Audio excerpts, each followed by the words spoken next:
ശ്രീഗുരുഭ്യോ നമഃ. ഹരി ഓം. ശ്രുതസ്മൃതിപുരാണാനാമാലയം കരുണാലയം നമാമി ഭഗവത്പാദം ശങ്കരം ലോകശങ്കരം. സമസ്തജനകല്യാണേ നരദം കരുണാമയം നമാമി ചിന്മയം ദേവം സദ്ഗുരും പ്രണതോസ്മ്യഹം. ഇപ്പം നമ്മൾ ഭഗവത്ഗീത പഠിച്ചുകൊണ്ടിരിക്കുന്നു. 2-ാമത്തെ അധ്യായം നമ്മൾ ഭഗവാന്റെ ഉപദേശം തുടങ്ങുന്നു. അവിടെ മുതൽ നമുക്ക് ഒന്നുകൂടെ അല്പം വിചാരണം ചെയ്തിട്ട് മുമ്പോട്ട് പോകാം. തുടക്കത്തിൽ 1-ാമത്തെ അധ്യായത്തിൽ നമ്മൾ കണ്ടു ദുര്യോധൻ്റെ ഒരു ഭ്രമം. ദുര്യോധൻ രംഗത്ത് വന്ന് തൻ്റെ സൈന്യത്തെയും പാണ്ഡവ സൈന്യത്തെ ആദ്യം, അതിനുശേഷം തൻ്റെ സൈന്യത്തെയും പരിചയപ്പെടുത്തുന്നു. അദ്ദേഹത്തിൻ്റെ ഭ്രമം ഭീതി കൊണ്ടായിരിക്കാം, ഒരുപക്ഷെ അധർമ്മത്തിലാണ് ഞാൻ ചെയ്യുന്ന അധർമ്മമാണെന്നുള്ള ബോധം കൊണ്ടായിരിക്കാം. എന്തുകൊണ്ടോ, അതോ ഭീഷ്മദ്രോണാദികൾ ദുര്യോധൻ്റെ അടുത്ത് ചേർന്ന് പൂർണ്ണമായി ശക്തമായി പാണ്ഡവന്മാരോട് യുദ്ധം ചെയ്യുമോ എന്നുള്ള സംശയം കൊണ്ടാകാം. ഏതായാലും അങ്ങനെ അദ്ദേഹം പരിചയപ്പെടുത്തുന്നു. അതിനുശേഷം ഭീഷ്മ പിതാമഹൻ ശംഖനാദം ഊതുന്നു. ഭഗവാനും പാണ്ഡവരും എല്ലാവരും ശംഖനാദം ഊതുന്നു. യുദ്ധം ആരംഭിക്കാനുള്ള വാദ്യഘോഷങ്ങളെല്ലാം ചെയ്തു. അതിനുശേഷം അർജുനൻ ഭഗവാനോട് പറയുന്നു, എൻ്റെ രഥം യുദ്ധത്തിൻ്റെ നടുക്ക് ഒന്ന് നിർത്തിത്തന്നാലും ഞാൻ യുദ്ധം ചെയ്യാൻ വന്നിരിക്കുന്നവരെ, ദുര്യോധനെ സഹായിക്കാൻ വന്നിരിക്കുന്നവരെ ഞാനൊന്ന് നോക്കിക്കാണട്ടെ എന്ന് ആവശ്യപ്പെട്ടു. ഭഗവാൻ അതനുസരിച്ച് ഭീഷ്മരുടെയും ദ്രോണരുടെയും മുൻപിൽ കൊണ്ടു നിർത്തി. പെട്ടെന്ന് അദ്ദേഹം ഭീഷ്മരെയും ദ്രോണരെയും തൻ്റെ ബന്ധുക്കളെയും കാണുമ്പോൾ, തൻ്റെ ബന്ധുക്കളോട് ഞാൻ യുദ്ധം ചെയ്തുകൊണ്ട് എനിക്ക് പ്രയോജനമൊന്നുമില്ല, അവർക്ക് വേണ്ടിയാണ് യുദ്ധം ചെയ്യുന്നത്. ഞാൻ യുദ്ധം ചെയ്ത് ജയിച്ചാൽ സന്തോഷിക്കേണ്ടവരാണ് അവരെ ഞാൻ വധിക്കാനായിട്ട് വന്നിരിക്കുന്നു. അത് വലിയ പാപമാണ്. പ്രത്യേകിച്ച് എൻ്റെ ഗുരുനാഥൻ, എൻ്റെ പിതാമഹൻ, അവരോട് ഞാൻ യുദ്ധം ചെയ്യുക വലിയ പാപമാണ്. നമ്മൾ എന്നാണ് പറയുക അവിടെ, ഭഗവാനെ ഉൾപ്പെടുത്തി നമ്മളത് ചെയ്യുന്നത് വളരെ പാപമാണ്. അതുകൊണ്ട് ഞാൻ യുദ്ധം ചെയ്യാൻ തയ്യാറില്ല. ഇതിൽ ഭേദം ഞാൻ യാചിച്ച് ജീവിക്കാം, അഥവാ അവരെ എന്നെ വധിച്ചാലും എനിക്കതിൽ ദുഃഖമില്ല എന്ന് ബോധിപ്പിക്കുന്നു. ഭഗവാൻ ഇതെല്ലാം കേട്ടിട്ട് പ്രത്യേകിച്ചൊന്നും പറയാതെ അങ്ങനെ നിൽക്കും. അത് കഴിഞ്ഞ ശേഷം ആണ് ഭഗവാൻ അർജുനൻ ഇതെല്ലാം പറഞ്ഞ ശേഷം അർജുനനെ അമ്പും വില്ലും എടുത്ത് ധൈര്യമായി കയ്യിൽ പിടിച്ചുകൊണ്ടിരിക്കാനായിട്ട് സാധിക്കുന്നില്ല. അത്ര അർജുനൻ തളർന്നു. അപ്പം അങ്ങനെ തളർന്നു കഴിയുമ്പോൾ ഭഗവാൻ അദ്ദേഹത്തോട് ചോദിക്കുന്നു, നീ ഈ കാണിക്കുന്നത് എന്താണ് എന്നെനിക്ക് മനസ്സിലാകുന്നില്ല. അതുകൊണ്ട് നീ കുതസ്ത്വാ കശ്മലമിതം വിഷമേ സമുപസ്ഥിതം അനാര്യജുഷ്ടം അസ്വർഗ്യം അകീർത്തി കരമർജുന. എന്തുകൊണ്ട് നീ ഇങ്ങനെ കാണിക്കുന്നു? ഈ സമയത്ത്, ഈ വിഷമഘട്ടത്തിൽ നീ ഇങ്ങനെയുള്ളവനല്ലല്ലോ. നീ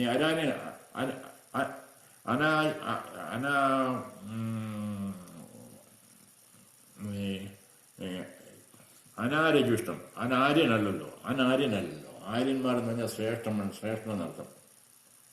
നീ അനാര്യനല്ലല്ലോ, നീ ശ്രേഷ്ഠനല്ലാത്തവനല്ലല്ലോ, ആര്യനാണല്ലോ നീ. അപ്പം നിനക്കിങ്ങനെ പറയാൻ, ഇങ്ങനെ ചിന്തിക്കാൻ എങ്ങനെ സാധിക്കും, ഇങ്ങനെ ചെയ്യാൻ എങ്ങനെ സാധിക്കും എന്ന് ചോദിക്കുന്നു. എന്നിട്ട് തുറന്ന് ചോദിക്കുന്നു, ട്രൈബ്യമാത്മകമ ഭാർത്ത നൈതത്വ ഉപപദ്ധ്യത ക്ഷുദ്രം ഹൃദയ ദൗർബല്യം തെക്തോ ഉത്സിഷ്ട പരന്തവ. നീ ഇതൊക്കെ കളഞ്ഞിട്ട്, നിന്റെ ഈ ദൗർബല്യം കളഞ്ഞിട്ട്, അതായത് ഒരു ആണും പെണ്ണിനും യോജിക്കാത്ത രീതിയിൽ നീ പ്രത്യേകിച്ച് മനുഷ്യനെ യോജിക്കാത്ത രീതിയിൽ നിങ്ങൾ എന്തിനു ചെയ്യുന്നു എന്നൊക്കെ മാത്രമേ അർത്ഥം കൊടുത്താൽ മതി. നമ്മളൊരു സാധാരണ സംസാരമുണ്ടല്ലോ, നീ എന്താ മനുഷ്യനെ യോജിക്കാത്ത ചെയ്യുന്നത് എന്ന് പറയുന്ന പോലെ ആണും പെണ്ണും അല്ലാത്ത രീതിയിൽ നീ എന്തിനു സംസാരിക്കുന്നു, നീ എഴുന്നേക്കുക, നീ യുദ്ധം ചെയ്യുക എന്ന് പറയുന്നു. അപ്പോൾ ഇതിന് പിന്നെ കുറെ കൂടെ വ്യക്തമാക്കാതിരിക്കാനൊരു മാർഗവുമില്ലല്ലോ, താൻ എന്തുകൊണ്ട് എനിക്കിങ്ങനെ സംഭവിച്ചു എന്ന്.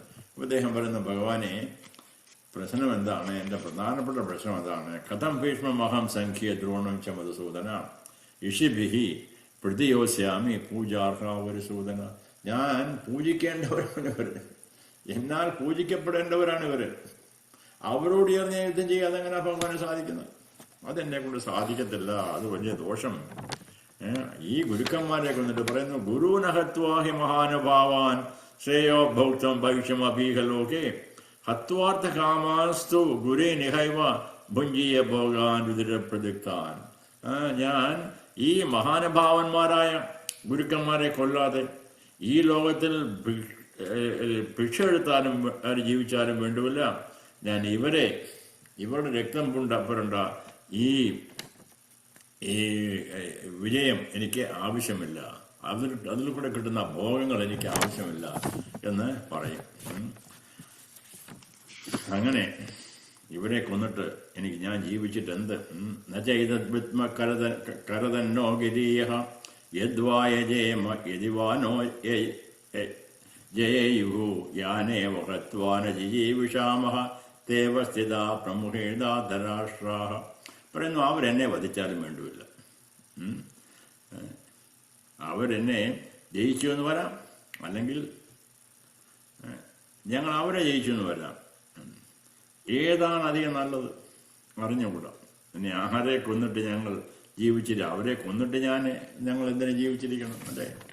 അപ്പം അങ്ങനെ അദ്ദേഹം വീണ്ടും ഭഗവാനോട് വ്യക്തമാക്കുന്നു, യാതൊരു കാര്യവുമില്ല, ഇവിടെ യുദ്ധം ചെയ്തിട്ട് എന്നെ ശക്തമില്ല. അപ്പോൾ അദ്ദേഹത്തിൻ്റെ മനസ്സിൽ ഒരു തോന്നിക്കാണുമായിരിക്കും. ഇങ്ങനെയൊക്കെ ഞാൻ പറയാൻ കാര്യം എന്താണ്, തന്നെ കാണുമായിരിക്കും തീർച്ചയായിട്ടും. ഞാൻ ഇങ്ങനെയൊന്നും അല്ലായിരുന്നല്ലോ, ഞാൻ ധൈര്യമായിട്ട് യുദ്ധം ചെയ്യാനായിട്ട് വന്നവനാണല്ലോ, ഞാൻ അധർമ്മവും ധർമ്മവും എന്താണെന്ന് മനസ്സിലാക്കിയവനാണല്ലോ. അപ്പോൾ അധർമ്മത്തിനെതിരെ യുദ്ധം ചെയ്യാൻ ഞാൻ തയ്യാറായി വന്നവനാണല്ലോ, ഞാൻ ധാർമ്മികമായ യുദ്ധം ധാരാളം ചെയ്തിട്ടുണ്ടല്ലോ എന്നൊക്കെ അദ്ദേഹത്തിന് ബോധ്യം ഉണ്ടായിരിക്കാം. അതുകൊണ്ട് തൻ്റെ ബുദ്ധിമോശം കൊണ്ട് തന്നെ ആയിരിക്കും, സ്വയം എൻ്റെ ബുദ്ധിമോശം കൊണ്ട് തന്നെ ആയിരിക്കും ഞാൻ ഇതൊക്കെ പറയുന്നതും ഇങ്ങനെയൊക്കെ ഒരു തോന്നലും എനിക്കുണ്ടായിരിക്കുന്നത് എന്ന് അദ്ദേഹം മനസ്സിലാക്കി കാണുമായിരിക്കാം എന്ന് നമുക്ക് ഊഹിക്കാം. അതുകൊണ്ടായിരിക്കണം അദ്ദേഹം പറയുന്നത്, കാർപ്പണ്യദോഷോ ഭഗത സ്വഭാവഃ പൃച്ഛാമി ത്വാം ധർമ്മസമ്മൂഢചേതാഃ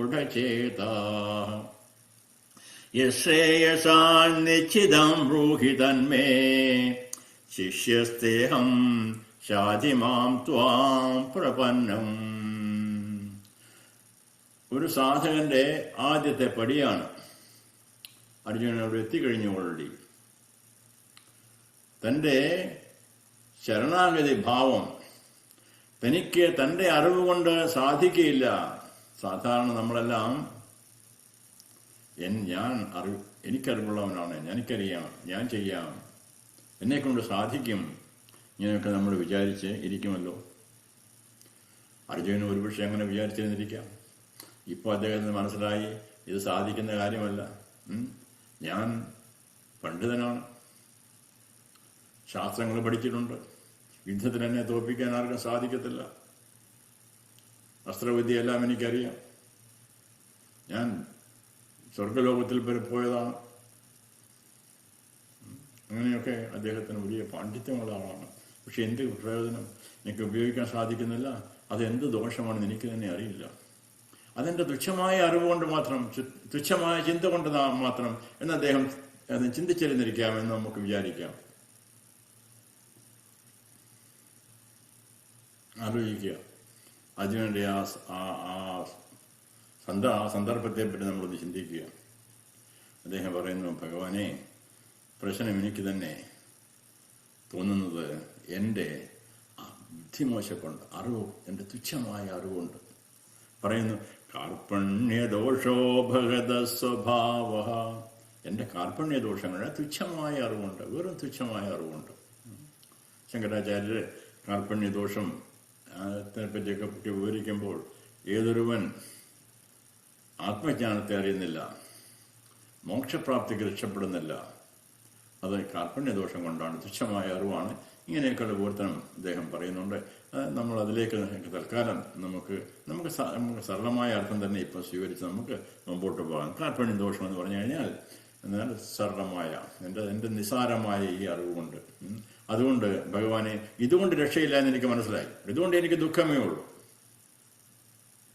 അതുകൊണ്ട് അങ്ങനെക്ക് ശ്രേയ സ്യാത്, ഏതാണ് ശ്രേയസ്, ശ്രേയ സ്യാത്, നിശ്ചിതം, അങ്ങ് നിശ്ചയിച്ച്, ബ്രൂഹി തന്മേ, പറയുക എന്നോട്, ശിഷ്യഹസ്തേ അഹം, ഞാൻ അങ്ങയുടെ ശിഷ്യനാണ്, ശാധി, എന്നെ ശാസിക്കുക, ശാധി, എന്നെ ഉപദേശിക്കുക, എന്നെ ഉപദേശിച്ച് ഇതിനു വേണ്ടി ഞാൻ അങ്ങയുടെ ശരണാഗതി ചെയ്യുന്നു. പ്രപന്നം ശരണാഗതി ചെയ്യുന്നു എന്നർത്ഥം. അങ്ങനെ നഹി പ്രപശ്യാമി മമാപനുദ്യാദോകമുശോഷണം ഇന്ദ്രിയാണാം അവാപ്യ പോമാവസഭക്തമൃത്തം രാജ്യം സുരാണാം അഭിജാധിപത്യം. എന്തൊക്കെ കിട്ടിയാലും വേണ്ടിയില്ല, ഈ ശത്രുക്കളില്ലാത്ത ഐശ്വര്യസമൃദ്ധമായ രാജ്യം മാത്രമല്ല, ദേവന്മാരുടെ ആധിപത്യം കിട്ടിയാൽ പോലും ഉണ്ടല്ലോ, എനിക്കിതിൻ്റെ ആവശ്യമില്ല. അതുകൊണ്ട് ഞാൻ അതിൽ നിന്ന് യാതൊരു പ്രയോജനവും കാണുന്നില്ല എന്നതൊക്കെ ഇവരെ വധിച്ചിട്ട് ഞാൻ എന്ത് ചെയ്യാൻ സാധിക്കും? ഇങ്ങനെ അദ്ദേഹം ചിന്തിച്ചിട്ട് അദ്ദേഹം പറയുന്നു, അദ്ദേഹം തൻ്റെ ആയുധം താഴെ വെച്ചു. പറയുന്നു, ഇനിയും എനിക്ക് യുദ്ധം ചെയ്യാനായിട്ട് സാധിക്കുന്നില്ല. അങ്ങനെ ഒരു ഭാവത്തിലിരിക്കുമ്പോഴാണ് ഭഗവാൻ പിന്നെ 11ാമത്തെ ശ്ലോകത്തിലേക്ക് ചെല്ലുന്നത്. ഇവിടെയാണ് നമ്മൾ തുടങ്ങേണ്ടത്. ഞാൻ അല്പം പുറകോട്ട് പോയി ആ സന്ദർഭം ഒന്ന് സൂചിപ്പിക്കാമെന്ന് വിചാരിച്ചു. ഭഗവാൻ പറയുന്നു, അശോച്യാൻ അന്വശോചസ്ത്വം പ്രജ്ഞാവാദാം ച ഭാഷസേ ഗദാസോ നഗദാം സോംശ നാനുശോചന്തി പണ്ഡിതാഃ. ഭഗവാൻ പറഞ്ഞു, അശോച്യാൻ അന്വശോചസ്ത്വം പ്രജ്ഞാവാദാംശ ഭാഷസേ ഗദാസോ നഹദാം സോംശ നാനുശോചതി പണ്ഡിതാഃ. പണ്ഡിതന്മാര് ഒരിക്കലും പോയവരെ പറ്റും ഉള്ളവരെ പറ്റും ഒന്നും ദുഃഖിക്കുന്നവരല്ല പണ്ഡിതന്മാര്. നീ പണ്ഡിതനാണെന്ന് പറയുകയും ചെയ്യുന്നു. ചുരുക്കത്തിൽ എന്തൊരു വിഡ്ഢിതരമാണ് നീ പറയുന്നതെന്നാണ് സൂചിപ്പിക്കുക. നീ പണ്ഡിതനെ പോലെ സംസാരിക്കുകയെന്ന് വെച്ചാൽ പണ്ഡിതന്മാരെ മരിച്ചവരും ജീവിച്ചവരെ പറ്റി ഒന്നും പ്രത്യേകം ദുഃഖിക്കുന്ന പ്രശ്നമില്ല. അവർക്കറിയാം എന്താണ് മനുഷ്യ ജീവിതം, മനുഷ്യനാണെന്തെന്നറിയാം. അതുകൊണ്ട് അശോച്യാൻ, അതായത് ദുഃഖിക്കേണ്ടാത്തവരെ പറ്റി നീ ദുഃഖിക്കുന്നു. എന്നിട്ട് നീ വലിയ ഭാഷ പറയുന്നു, വലിയ ജ്ഞാനിയാണെന്നുള്ള ഭാവത്തിൽ നീ സംസാരിക്കുന്നു. എനിക്ക് പാപം വരും, സ്ത്രീകൾ നശിക്കും എന്ന് വേണ്ട എന്തെല്ലാം കംപ്ലൈൻറ്റുകൾ, എന്തെല്ലാം കാര്യമാണ് അർജുനൻ പറയുന്നത്, അല്ലേ? അപ്പോൾ ഇതെല്ലാം നീ പണ്ഡിതന്റെ ഭാവത്തിലല്ല സംസാരിക്കുന്നത്, നീ അജ്ഞാനിയുടെ ഭാവത്തിൽ. അപ്പോൾ അർജുനനെ സംബന്ധിച്ച് എനിക്ക് അജ്ഞാനമാണ്. അപ്പോൾ മനസ്സിലായി, ഭഗവാൻ അർജുനന് മനസ്സിലായി. വളരെ പ്രധാനപ്പെട്ട ഒരു ശ്ലോകമാണ്. ആധ്യാത്മികത്തിലെ യാത്രയിൽ ഏറ്റവും പ്രധാനപ്പെട്ടതാണ്. കാര്യം നമ്മളെല്ലാം സാധാരണ ജനങ്ങൾ, നമ്മളെല്ലാം എന്ന് പറയുന്നത് തെറ്റിപ്പോയി, ശ്രമിക്കണം. സാധാരണ ജനങ്ങൾ എനിക്കറിയാം എന്നുള്ള ഭാവത്തോടുകൂടി ചിന്തിക്കുമ്പോൾ നമുക്കറിയാൻ സാധിക്കത്തില്ല. അറിയണമെങ്കിൽ പ്രപന്ന ഭാവം ഉണ്ടായിരിക്കണം. അതുകൊണ്ട് ഭഗവാൻ സൂചിപ്പിക്കുന്നു, നീ അങ്ങനെ സംസാരിച്ചിട്ട് കാര്യമൊന്നുമില്ല, നീ യഥാർത്ഥത്തിൽ പണ്ഡിതനാണെന്ന് നീ വിചാരിക്കണ്ട, അല്ല എന്ന് സൂചിപ്പിക്കുന്നു. അപ്പം സാധാരണ പറഞ്ഞ. എന്നിട്ട് അടുത്ത പ്രധാനപ്പെട്ട 1-2 ശ്ലോകങ്ങളാണ്. നത്വേ വാഹം ജാതുനാസം നത്വം നേമേ ജനാധിപാഃ ന ചൈവ ന ഭവിഷ്യാമഃ സർവേ വയമതഃ പരം. നത്വേ വാഹം ജാതുനാസം നത്വം നേമേ ജനാധിപാഃ ന ചൈവ ന ഭവിഷ്യാമഃ സർവേ വയമതഃ പരം. നത്വേ വാഹം ജാതുനാസം, അഹം ജാതു, ഞാൻ ഒരിക്കലും, ആസം ന ഏവ ഉണ്ടായിരുന്നില്ല എന്ന് ഇല്ല തന്നെ എന്ന് പറഞ്ഞാൽ ഞാൻ ഉണ്ടായിരുന്നില്ല എന്നൊരവസ്ഥ എനിക്കില്ല എന്നർത്ഥം. എപ്പോഴും ഞാൻ ഉണ്ടായിരുന്നു എന്നർത്ഥം. ഒരിക്കലും ഇല്ലായിരുന്നിട്ടില്ല എന്ന് ചുരുക്കത്തിലർത്ഥം.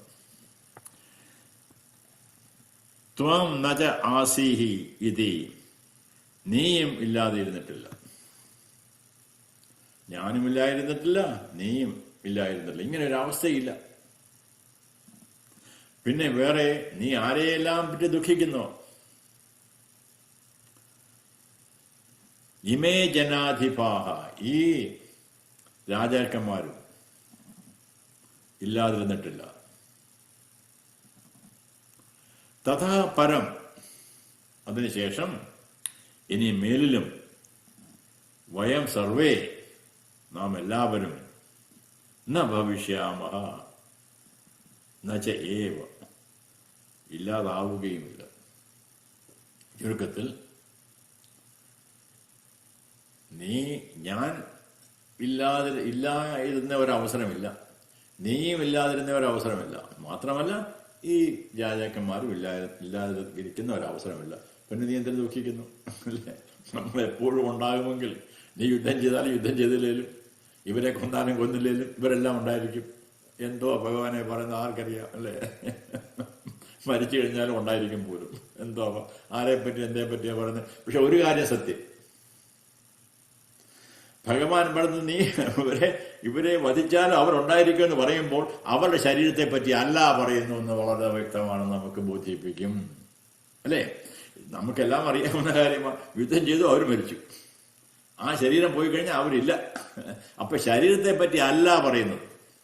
പിന്നെ എന്തിനെ പറ്റി പറയുന്നു?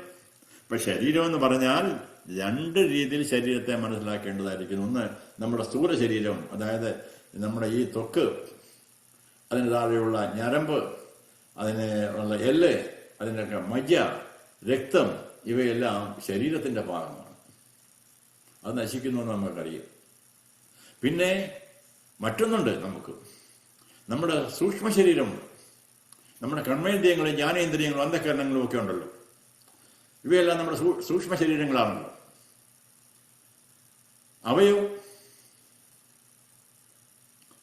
അവയ്ക്കെന്ത് പറ്റുന്നു?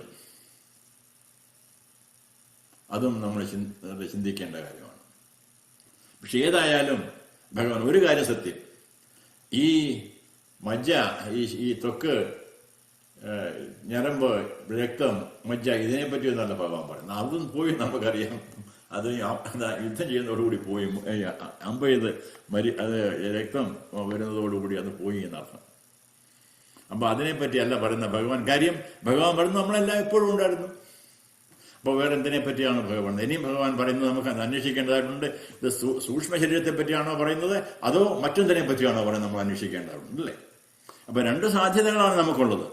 ഈ വളരെയധികം ഞാനിത് മുമ്പ് ഒന്ന് പറഞ്ഞതാണെന്ന് തോന്നുന്നു. എങ്കിലും നമ്മൾ ഒന്നുകൂടി വളരെയധികം, അതായത് ഇത് നമുക്ക് അറിഞ്ഞു കഴിഞ്ഞു, ഇതിന്റെ രഹസ്യം അറിഞ്ഞു കഴിഞ്ഞാൽ ഭഗവത്ഗീത അറിഞ്ഞു കഴിഞ്ഞു. പിന്നെ നമ്മൾ പേടിക്കേണ്ട ആവശ്യമില്ല. മുമ്പോട്ട് വളരെ സുഗമമായിട്ട് നമുക്ക് പഠിച്ചു പോകാൻ സാധിക്കും, വളരെ സുഗമമായിട്ട്. ഭഗവത്ഗീത കഠിനമല്ല, വളരെ രസകരമാണ്. പലരും ഞാൻ കേട്ടിട്ടുണ്ട്, ഭഗവത്ഗീത പല പ്രാവശ്യം കേട്ടു, എനിക്ക് മനസ്സിലായില്ല. എന്തുകൊണ്ട്? ഈ രഹസ്യം വിട്ടുപോയി. ഈ രഹസ്യം വിട്ടുപോയാൽ മുമ്പോട്ട് പോയാൽ എന്ത് കുട്ടി കിട്ടിയാലും നമുക്ക് കിട്ടുകയില്ല. എന്നാൽ ഈ രഹസ്യം പിടികിട്ടിയവരെ മുമ്പോട്ട് സരളമായിട്ട് യാത്ര ചെയ്യുകയും ചെയ്യാം, സുഗമമായിട്ട് യാത്ര ചെയ്യാം, ക്രൂസിന് പോകുന്ന പോലെ എൻജോയ് ചെയ്ത് നമുക്ക് പോവാം. പക്ഷെ ഈ രഹസ്യം പിടികിട്ടണം. ഇവിടാണ് പ്രാധാന്യം. നത്വേ വാഹം ജാതുനാസം നത്വന്നേമേ ജനാതിപാഹ നചൈവന ഭവിഷ്യാമഹ സർവേ വയമത പരം. അർജുന, ഒരിക്കലും ഞാൻ ഇല്ലാതെ ഇരുന്നില്ല. സരളമായ അർത്ഥം, ഒരിക്കലും ഞാൻ ഇല്ലാതെ ഇരുന്നിട്ടില്ല. അതെ ഭഗവാന്റെ കാര്യം. അർജുന, ഞാൻ ഒരിക്കലും ഇല്ലായിരുന്നിട്ടില്ല. സമ്മതിച്ചു. ഭഗവാൻ എപ്പോഴാണ് നമുക്കെല്ലാം അറിയാറ്, അല്ലേ? അർജുനൻ സമ്മതിച്ചു കാണും. അല്ല, നീയും ഇല്ലാതിരുന്ന ഒരവസ്ഥയില്ല. അതെങ്ങനെ? ഇനിയുമല്ല, ഈ രാജാക്കന്മാരും ഇല്ലാതിരുന്നിട്ടുള്ള അവസ്ഥയില്ല. ഒരു ഒരു മഹത്തായ ചിന്തനം നമുക്ക് വളരെയധികം ചിന്തിക്കേണ്ട ഒരു അവസരമാണിത്, അല്ലേ? എത്ര പ്രധാനപ്പെട്ട, നമ്മൾ എത്ര മനനം ചെയ്താലും നമുക്ക് പിടികിട്ടാത്ത, അഥവാ ഇതിന്റെ രഹസ്യം പിടികിട്ടവരുണ്ടല്ലോ രക്ഷപ്പെട്ടു.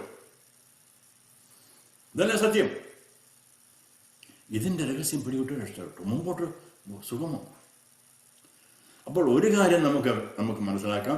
ഭഗവാൻ പറയുന്നത് മൂന്നായിട്ട് നമ്മൾ നമ്മുടെ ശരീരത്തെ കണ്ടു കഴിഞ്ഞാൽ, അല്ലെങ്കിൽ എന്നെ കണ്ടു കഴിഞ്ഞാൽ, നമ്മുടെ ശരീരത്തെ കണ്ടു കഴിഞ്ഞാൽ എന്താ ഏതെങ്കിലും പറയണ്ട, അതുകൊണ്ട് പറഞ്ഞെന്ന് മാത്രം കേട്ടോ.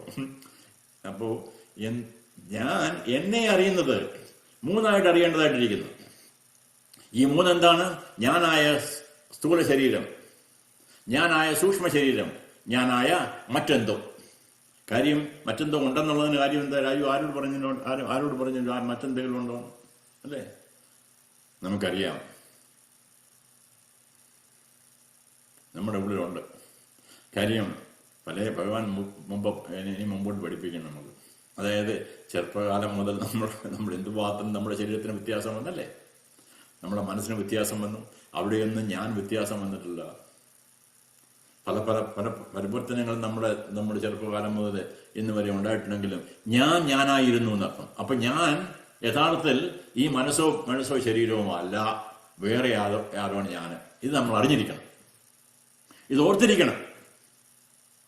എങ്കിൽ മാത്രമേ നമ്മൾ ഇതേപ്പറ്റി മനനം ചെയ്തിരിക്കണം. നമ്മൾ ഇനിയും അതല്പം കഠിനമാണെങ്കിൽ നമുക്ക് ഉപനിഷത്തിലേക്ക് പോയി കഴിഞ്ഞാൽ, മാണ്ഡവ്യ ഉപനിഷത്തിലേക്ക് പോയി കഴിഞ്ഞാൽ അവസ്ഥാത്രയത്തെ പറ്റി വിവരിക്കും. അതായത് ജാഗ്രത സ്വപ്ന സുഷുപ്തിയെ പറ്റി വിവരിക്കും. ശ്രദ്ധിച്ചു നോക്കുക. ജാഗ്രത അവസ്ഥയിൽ നമ്മുടെ ബുദ്ധി പ്രവർത്തിക്കുന്നുണ്ട്, ശരീരം പ്രവർത്തിക്കുന്നുണ്ട്. പിന്നെ സാമാന്യമായ ചിന്തയുള്ളവനറിയാം ശരീരവും ബുദ്ധിക്ക് അപ്പുറത്തൊരു ശക്തി ഉണ്ടല്ലോ എന്ന്. അപ്പോൾ മൂന്നും പ്രവർത്തിക്കുന്നുണ്ട്, അല്ലേ? ശരീരവും മനസ്സും ബുദ്ധിയും പ്രവർത്തിക്കുന്നുണ്ട്. എനിക്കറിയില്ല, അത്രയും അറിയില്ല. ശരീരം പ്രവർത്തിക്കുന്നുണ്ടെന്ന് അറിയാതായി. ശരീരം പ്രവർത്തിക്കുന്നുണ്ട്, ശരീരത്തിന് പ്രവർത്തനമുണ്ട് അറിയാം. മനസ്സും പ്രവർത്തിക്കുന്നുണ്ടെന്ന് നമുക്കറിയാം. അല്ലാതെ വ്യത്യസ്തമായിട്ട് എങ്ങനെ രാജു അറിയുക? How do we know the difference? What is the difference between both? ഞാൻ എങ്ങനെ അറിയും? അത് സരളമാണ്. കാരണം ജാഗ്രത അവസ്ഥയെ നമുക്കറിയില്ലെങ്കിലും സ്വപ്നാവസ്ഥയിലേക്ക് നോക്കിക്കഴിഞ്ഞാൽ നമുക്കറിയാം. എന്ത്? സ്വപ്നാവസ്ഥയിൽ എൻ്റെ ശരീരമില്ലായിരുന്നല്ലോ, ശരീരം പ്രവർത്തിക്കുന്നില്ലായിരുന്നല്ലോ. ശരീരം ഉണ്ടായിരുന്നു, പക്ഷെ പ്രവർത്തിക്കുന്നില്ല, പ്രവർത്തനരഹിതമായിരുന്നു. പക്ഷെ പ്രവർത്തനരഹിതമായിരുന്ന സമയത്ത് ഞാൻ സ്വപ്നം കാണുന്നുണ്ടല്ലോ, അല്ലേ? അപ്പൊ സ്വപ്നം കാണുന്നെങ്കിൽ ഞാൻ ശരീരം കൊണ്ട് കണ്ടതല്ലല്ലോ, പിന്നെ എന്തുകൊണ്ട് കണ്ടു? ഞാൻ ശ്രദ്ധിക്കുക, ഞാൻ ശരീരം കൊണ്ടല്ല ഇത് കണ്ടത്. സ്വപ്നം കണ്ടത് മറ്റെന്തുകൊണ്ടാണ്? എന്റെ മനസ്സുകൊണ്ടാണ് കണ്ടത്. അപ്പൊ എന്റെ മനസ്സ് ഉണർന്നിരുന്നു. മനസ്സിനെ ഈ പല പല രൂപങ്ങൾ ഉണ്ടാക്കാനും പല പല പ്രവൃത്തികൾ ചെയ്യാനും കർമ്മേന്ദ്രിയങ്ങളുടെയും ജ്ഞാനേന്ദ്രിയങ്ങളും ഒക്കെ പ്രവൃത്തി ചെയ്യാനായിട്ട് ഇതിന് സാധിച്ചുവെങ്കിൽ ആ മനസ്സുണ്ടായിരുന്നു എന്നർത്ഥം. അപ്പൊ മനസ്സിന് പ്രത്യേകിച്ച് നിന്നുകൊണ്ട്, ശരീരത്തിൽ നിന്ന് മാറി നിന്നുകൊണ്ട്, ശരീരമില്ലാത്ത അവസ്ഥയിലും ശരീരം പ്രവർത്തിക്കാത്ത അവസ്ഥയിലും ശരീരത്തിൽ നിന്ന് മാറി നിന്നുകൊണ്ട് മനസ്സിന് പ്രവർത്തിക്കാനുള്ള കഴിവുണ്ട് എന്ന് മനസ്സിലായി. നമുക്ക് ചിന്തിക്കുക.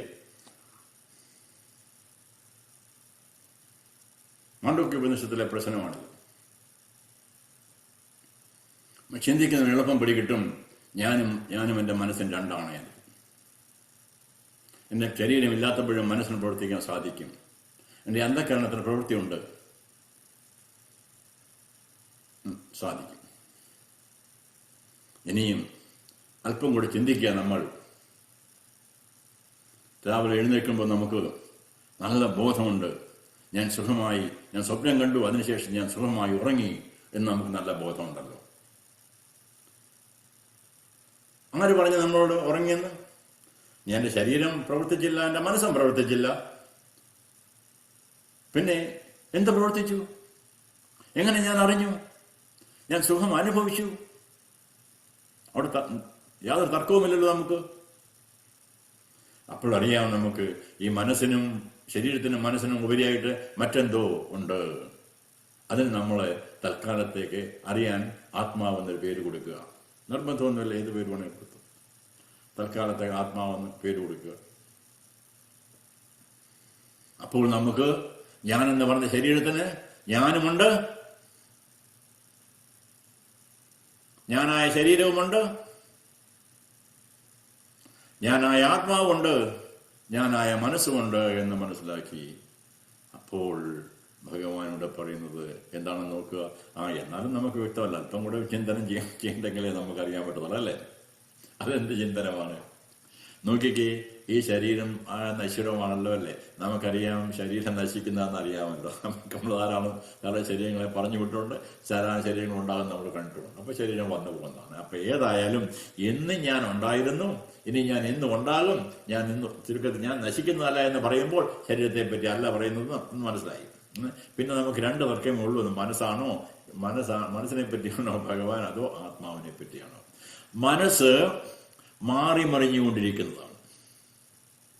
ചെറുപ്പത്തിലുണ്ടായിരുന്ന മനസ്സല്ല നമുക്കിപ്പോഴുള്ളത്, ചെറുപ്പത്തിലുള്ള ബുദ്ധിയല്ല നമുക്കിപ്പോഴുള്ളത്. ചെറുപ്പത്തിൽ നമുക്ക് എന്തറിയായിരുന്നു? മലമൂത്രാദികൾ പോലും ചെയ്യാൻ നമുക്കറിയില്ലായിരുന്നു, അല്ലേ? അമ്മയുടെ സഹായമില്ലാതെ എന്ത് ചെയ്യാൻ സാധിക്കുമായിരുന്നു? ഇപ്പോഴതാണോ? അല്ല. അപ്പോൾ മനസ്സ് മാറി മറിഞ്ഞുകൊണ്ടിരിക്കുന്ന മാറ്റമില്ലാത്തവന്ന് നമ്മളുണ്ട്. അത് ഞാനാണ്, ഞാനുണ്ട്. അതിനെപ്പറ്റിയാണ് ഭഗവാനോട് സൂചിപ്പിക്കുന്നതെന്ന് നമുക്ക് മുമ്പോട്ട് പോകുമ്പോൾ കുറെ കൂടെ വ്യക്തമാകും. ഇപ്പോൾ അത്രയും വ്യക്തമല്ലെങ്കിൽ മുമ്പോട്ട് പോകുമ്പോൾ കുറെ കൂടെ വ്യക്തമാകും. ഇത്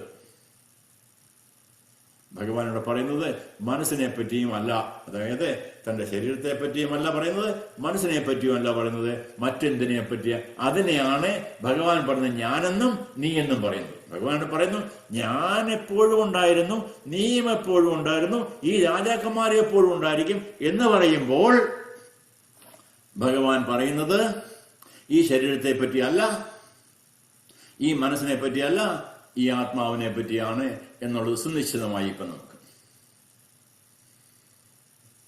ഇനി നമുക്ക് മുമ്പോട്ട് നമുക്ക് അല്പം പോകുമ്പോൾ കുറെ കൂടെ ഈ ആത്മതത്വം വ്യക്തമാക്കണം.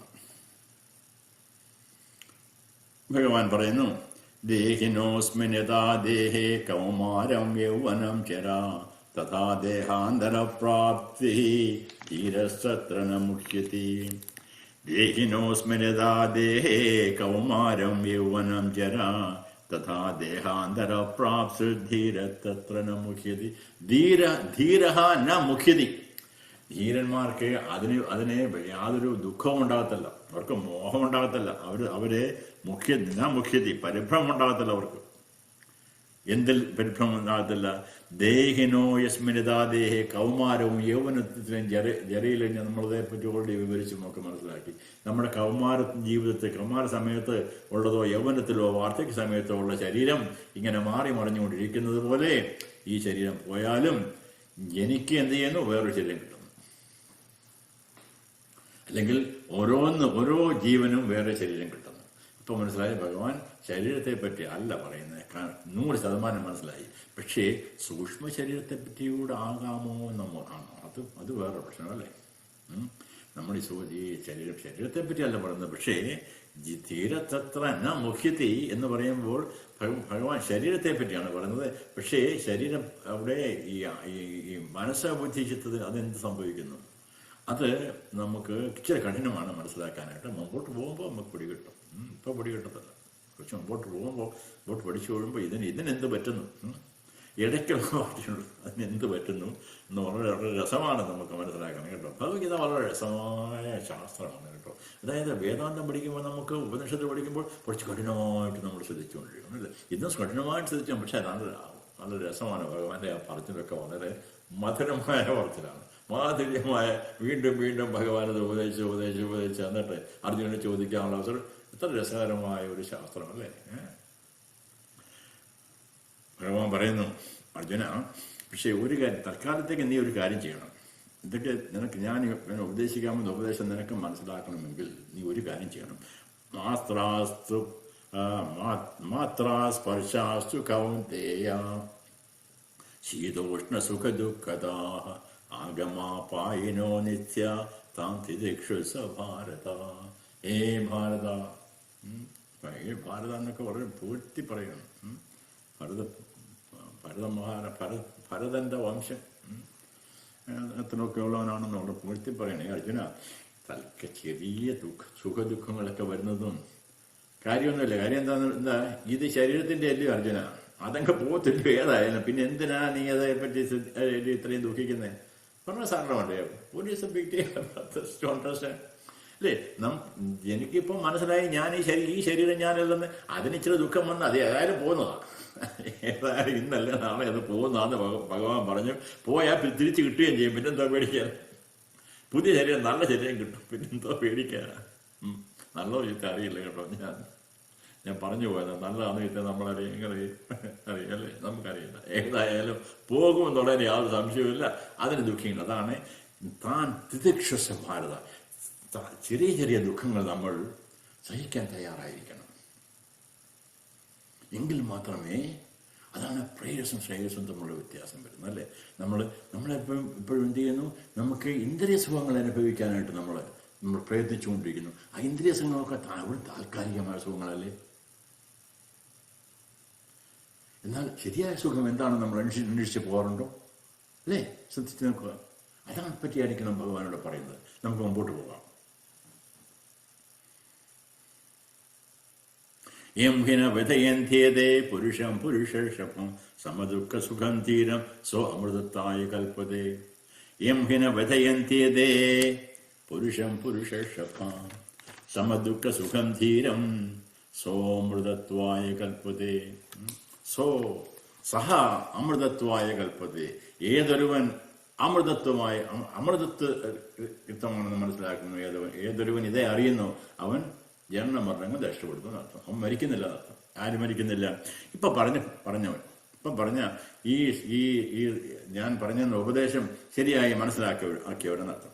അങ്ങനെ മനസ്സിലാക്കിയവരെ, അതായത് പുരുഷ ശ്രേഷ്ഠനായ അർജുന, ഇന്ദ്രിയ സുഖങ്ങളെ ഒരുപോലെ കരുതുന്നവനും ധീരനും ആയ യാതൊരു പുരുഷനെ ദുഃഖിപ്പിക്കുന്നില്ലയോ,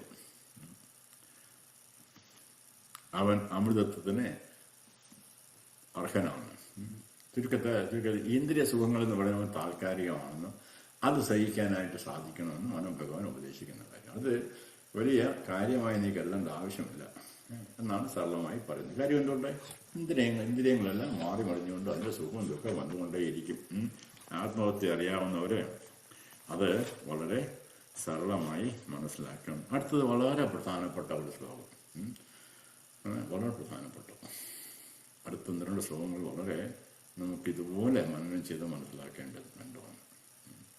ഭഗവാൻ പറയുന്നു, നാസതോ വിദ്യതേ ഭാവോ നാഭാവോ വിദ്യതേ സതഃ ഉഭയോരപി തിഷ്ഠോന്തഃ ത്വനയോസ്തത്വദർശിഭിഃ.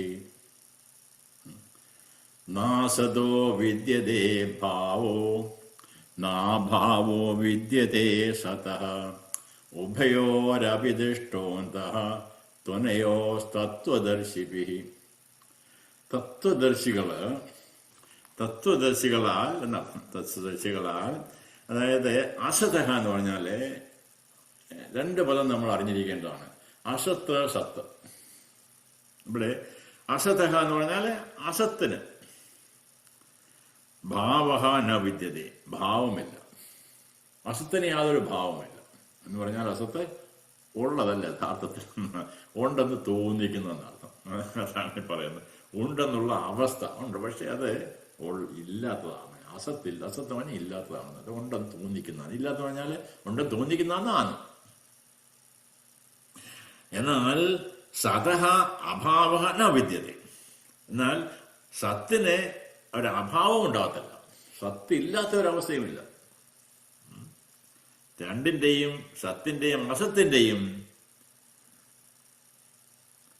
പരമാർത്ഥ സ്ഥിതിയാവട്ടെ തത്വദർശികളാൽ അറിയപ്പെടുന്നു. തത്വദർശികൾ ഇതറിയുന്നു. സത്തെന്താണ്, അസത്തെന്താണ് എന്ന തത്വദർശികൾ അറിയുന്നു. നമുക്കല്പം അറിയാനായിട്ട് ശ്രമിക്കാം. എന്താണ് സത്ത്, അസത്ത് എന്നുകൂടി. സത്ത് എന്ന പറഞ്ഞ പദം ഉപയോഗിക്കുമ്പോൾ യാതൊരു മാറ്റവും വരാത്തതെന്നും നശിക്കാത്തതെന്നും അർത്ഥത്തിലാണ് സത്ത് എന്ന് പറയുക.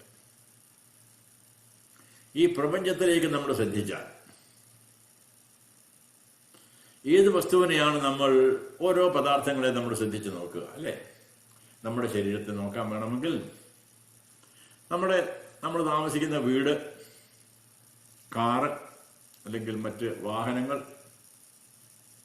വൃക്ഷങ്ങൾ, ജന്തുക്കൾ, ഇങ്ങനെ ഓരോ ചരങ്ങളും അചരങ്ങളുമായ ഓരോ വസ്തുക്കളെയും നമ്മൾ ശ്രദ്ധിച്ചാൽ, നമ്മളതിനെ നിരീക്ഷിച്ചാൽ നമുക്കറിയാം അതിനെല്ലാം മാറ്റം വരുന്നു. ഏതൊരു പദാർത്ഥവും, ചില പദാർത്ഥങ്ങൾ വളരെയധികം നാളെ നീണ്ടു നിൽക്കുന്നതാണ്, പക്ഷെ അവിടെയും ക്ഷയമുണ്ടെന്നറിയും. ക്ഷയിക്കാത്ത ഒന്ന് നമ്മൾ കണ്ടിട്ടില്ല,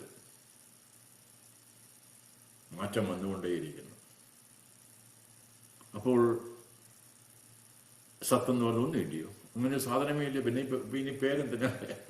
സത്തെന്ന് പറയുന്ന സാധനമേ ഇല്ലെങ്കിൽ, എല്ലാം നശിക്കുന്നതാണെങ്കിൽ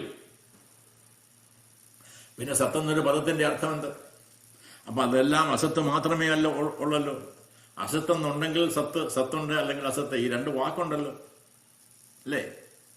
അപ്പോൾ എല്ലാ പദാർത്ഥങ്ങളും, നമ്മുടെ ഇന്ദ്രിയങ്ങൾക്ക് ഉപചരമായ എല്ലാ പദാർത്ഥങ്ങളും നമുക്കറിയാം, എല്ലാം അസത്താണ് എന്ന് മനസ്സിലായെങ്കിൽ വളരെ പ്രധാനപ്പെട്ട കാര്യം, അല്ലേ? വളരെ പ്രധാനപ്പെട്ട കാര്യം. അതായത് ഈശോവാശോപനിഷത്തിൽ പറയുന്നുണ്ട് അതേപ്പറ്റി. നമ്മളെ നല്ലതിനെയും പറ്റി ചീത്തയെപ്പറ്റി നമ്മൾ അറിഞ്ഞിരിക്കണം. ജ്ഞാനത്തെപ്പറ്റി അറിഞ്ഞിരിക്കണം, അജ്ഞാനത്തെപ്പറ്റി അറിഞ്ഞിരിക്കണം. ജ്ഞാനം മാത്രം കിട്ടിക്കൊണ്ട് സാധിക്കത്തില്ല, രണ്ടും അറിഞ്ഞിരിക്കണം.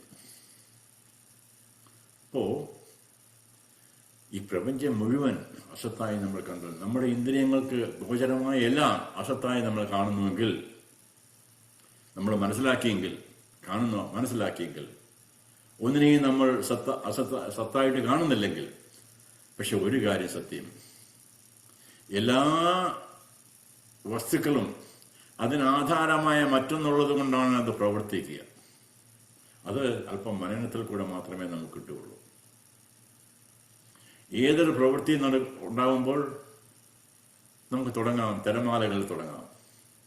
തിരമാലകൾക്ക് ആധാരമായത് ജലമാണല്ലോ, ജലമില്ലാതെ തിരമാലകളില്ലല്ലോ, ഉണ്ടോ? നമ്മുടെ വീടുകളിലെ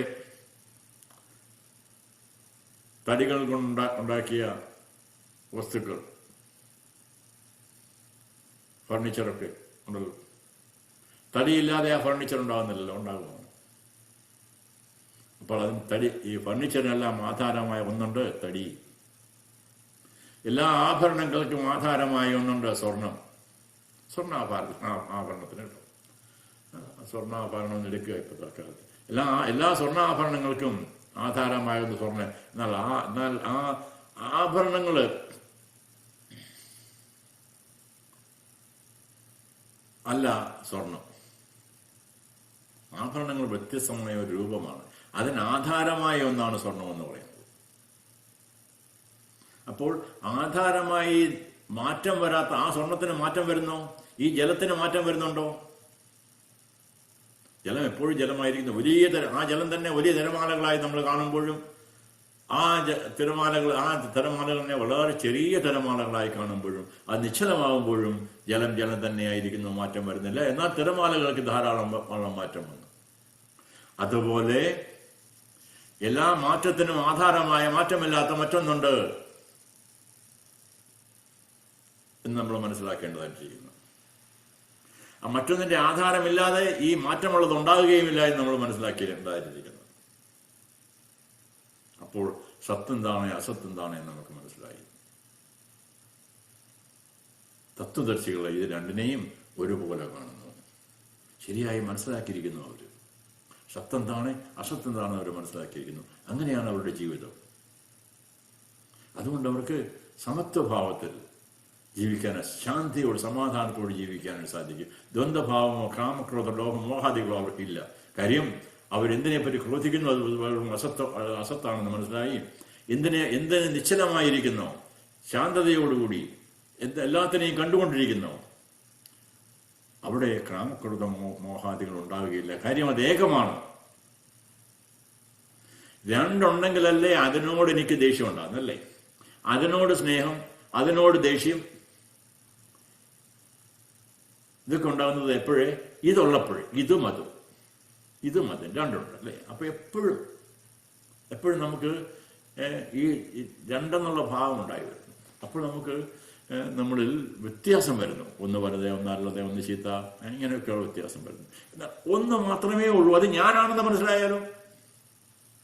ആ ഒന്ന് മാത്രമുള്ളത് ഈ പ്രപഞ്ചം മുഴുവൻ ഒന്ന് മാത്രമേ ഉള്ളൂ എന്ന് പറയുമ്പോൾ എവിടെ ക്രാമം, എവിടെ ക്രോധം, എന്തിന് ക്രോധം, എന്തിന് കാമം? അതിന്റെ സ്വരൂപം സച്ചിദാനന്ദ സ്വരൂപമാണെന്ന് മനസ്സിലാക്കുമ്പോൾ, അറിയുമ്പോൾ, ആ സച്ചിദാനന്ദ രൂപം നമ്മൾ അറിഞ്ഞുകൊണ്ട് ഇരിക്കുമ്പോൾ എവിടെ കാമക്രോധ ലോകമൊക്കെ എവിടെ പോയി? അതൊക്കെ ഈ താൽക്കാലികമായ ഈ ശരീരത്തിന് വേണ്ടിയുള്ളതല്ലായിരുന്നു. ഈ അഭിമാനവും ദുരഭിമാനവും അല്ലേ, സന്തോഷവും ദുഃഖവും എല്ലാം എന്തിനു വേണ്ടി എപ്പോഴും മാറി കൊണ്ടിരിക്കുന്ന ഈ ശരീരത്തിന് വേണ്ടിയല്ലേ? അപ്പോൾ തത്വദർശികൾ എന്ത് ചെയ്യുന്നു? ഈ സത്യത്തെ അറിഞ്ഞുകൊണ്ട് ജീവിക്കുന്നു. ഇതാണ് ഭഗവാൻ പറയുക. അടുത്ത നമുക്ക് അവനാശിത് തദ്വിധി ഏന സർവമിതം തത് വിനാശമവ്യസാസ്യ ന കച്ചിത് കർത്തുമർഹസി. അവനാശിത് തദ്വിധി ഏന സർവമിതം തതം വിനാശം അവ്യസാസ്യ ന കച്ചിത് കർത്തുമർഹസി. യാതൊന്നിൽ ഏതൊക്കെയും വ്യാപിച്ചിരിക്കപ്പെടുന്നുവോ അതൊക്കെ അവിനാശിയാണെന്ന് അറിഞ്ഞാലും, അതേപ്പറ്റിയാണ് നമ്മളിപ്പോൾ വിവരിച്ചത്. അതായത് ഈ പ്രപഞ്ചത്തിലെല്ലാം നശിക്കുന്ന ഈ പ്രപഞ്ചത്തിൽ ഓരോ വസ്തുവിലും വ്യാപിച്ചിരിക്കുന്ന നശിക്കാത്ത ഒന്ന് എന്താണ് എന്ന് മനസ്സിലാക്കുക. അതിനെ നിലനിർത്തുന്നത്, എല്ലാത്തിനും വ്യാപിച്ചിരിക്കുന്ന എന്താണ്? അത് അവിനാശിയാണ് എന്ന് പറഞ്ഞാൽ നശിക്കാത്തതാണ്. അവിനാശിയാണ്, നശിക്കാത്ത ഒന്നാണ്. നാശരഹിതമായ അതിനെ നശിപ്പിക്കാൻ സാധിക്കുകയില്ല.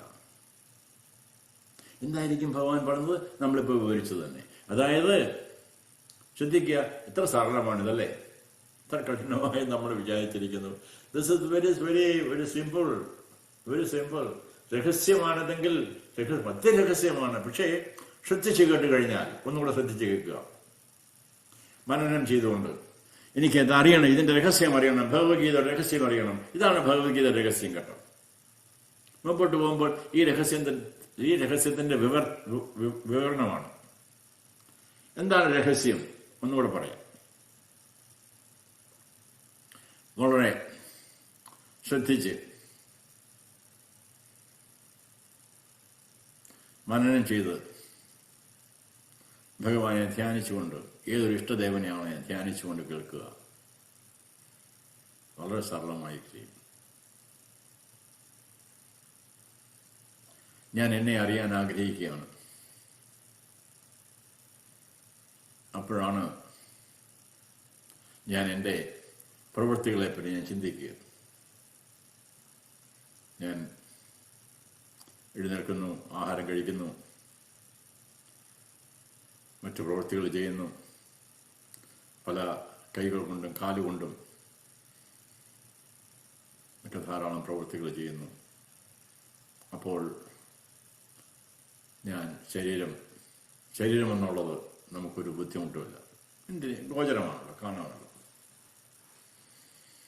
അല്പം കൂടി സൂക്ഷിച്ച് നോക്കുമ്പോൾ ഈ ശരീരം എന്താണെന്ന് നമുക്ക് മനസ്സിലാകുന്നു. ഈ ശരീരം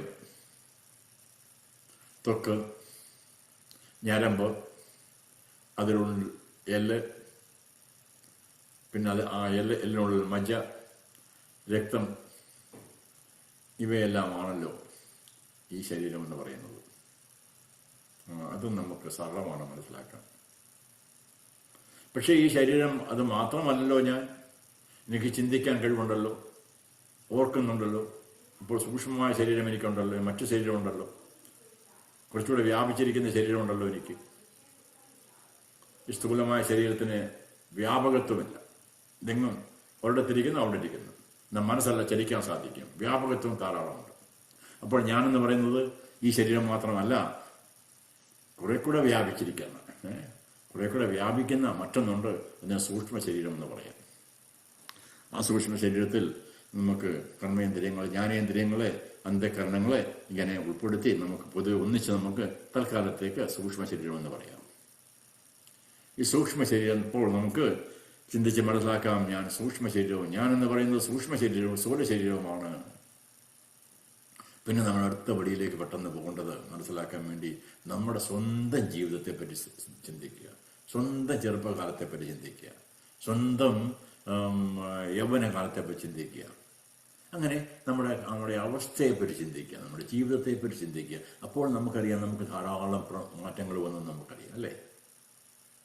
ആ ധാരാളം മാറ്റങ്ങൾ വന്നെങ്കിലും ഞാൻ തന്നെയല്ലായിരുന്നു അത്. ഞാൻ തന്നെയല്ലായിരുന്നു ആ കൊച്ചുകുട്ടി, അത് ആ കുട്ടി നിക്കറും ഇട്ടുകൊണ്ട് സ്കൂളിൽ പോയത്, അല്ലേ? ഞാൻ തന്നെയല്ലായിരുന്നു ആ കല്യാണ മണ്ഡപത്തിലുണ്ടായിരുന്നത്, അല്ലേ? ഞാൻ തന്നെയല്ലോ എൻ്റെ കൊച്ചുമോനെ ആദ്യം കണ്ടപ്പോൾ എന്ത് സന്തോഷമായിരുന്നു, കൊച്ചുമകളെ കണ്ടപ്പോൾ എന്ത് സന്തോഷമായിരുന്നു. ഇതെല്ലാം ഞാൻ തന്നെയല്ലേ? അപ്പം ഞാൻ എന്ന് പറയുന്ന ആ ഞാന് വ്യത്യാസമൊന്നും വന്നിട്ടില്ല. എനിക്ക് വ്യത്യാസമൊന്നും വന്നിട്ടില്ല. ആർക്ക് വ്യത്യാസം വന്നു? എൻ്റെ മനസ്സിനും എൻ്റെ ശരീരത്തിനും വ്യത്യാസം വന്നു. വളരെ വ്യക്തമാണ്. അപ്പോൾ ഇപ്പോൾ ഓർക്കുകയാണ് അഷ്ടാവക്ര ഗീത ഇതിലെ ഒരു ഭാഗം. അതായത് അഷ്ടാവക്രൻ എന്ന് പറയുന്ന മഹാത്മാവ് ജനക മഹാരാജാവിനെ എടുത്തിയെന്ന് ഒരു പ്രത്യേക സന്ദർഭത്തിലാണ് പോവുക. രാജാവ് ഒരു ആഗണിയിലാണിപ്പോൾ. ആ സമയത്താണ് ചെല്ലുക. വലിയ ദുഃഖം അദ്ദേഹം അനുഭവിച്ചുകൊണ്ടിരിക്കുന്നു. ദുഃഖം എന്താണ് അദ്ദേഹത്തിൻ്റെ? അദ്ദേഹം ഒരു സ്വപ്നം കാണുകയുണ്ടായി. ഈ സ്വപ്നത്തിൽ അദ്ദേഹം വലിയ ദരിദ്രനായിരുന്നു. സംഭവിച്ചതെന്താണ്? അദ്ദേഹത്തെ രാജ്യം ആക്രമിച്ചു. അദ്ദേഹം രാജ്യത്ത് നിന്ന് പോകേണ്ടതായിട്ട് വന്നു. രാജ്യത്തെ ആക്രമിച്ച് ജയിച്ച രാജാവ് പറഞ്ഞു, അങ്ങനെ ഞാൻ വധിക്കുകയില്ല, അങ്ങ് ഇവിടുന്ന് രാജ്യം വിട്ടോ. പക്ഷെ ഒന്നും കൊണ്ടുപോകാൻ സാധിക്കത്തില്ല, ധനമൊന്നും കൊണ്ടുപോകാൻ സാധിക്കത്തില്ല. അദ്ദേഹം രാജ്യം വിട്ടു. കുറേ നടന്നു, വിശന്നു, ആഹാരം കിട്ടുന്നില്ല. എവിടെയോ നിന്നപ്പോൾ അവിടെ കുറച്ച് അടിച്ച് അന്നദാനം കൊടുക്കുന്നു. ആ ലൈനിൽ നിന്നു അടുത്ത് ചെന്നപ്പോൾ ആഹാരം തീർന്നു.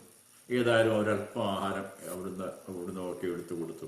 അതുകൊണ്ട് അദ്ദേഹം കഴിക്കാൻ പോയപ്പോൾ ഒരു കാറ്റ് വന്ന് അത് പറന്നുപോയി. എന്തൊരു ദുഃഖമായിരിക്കും, അല്ലേ?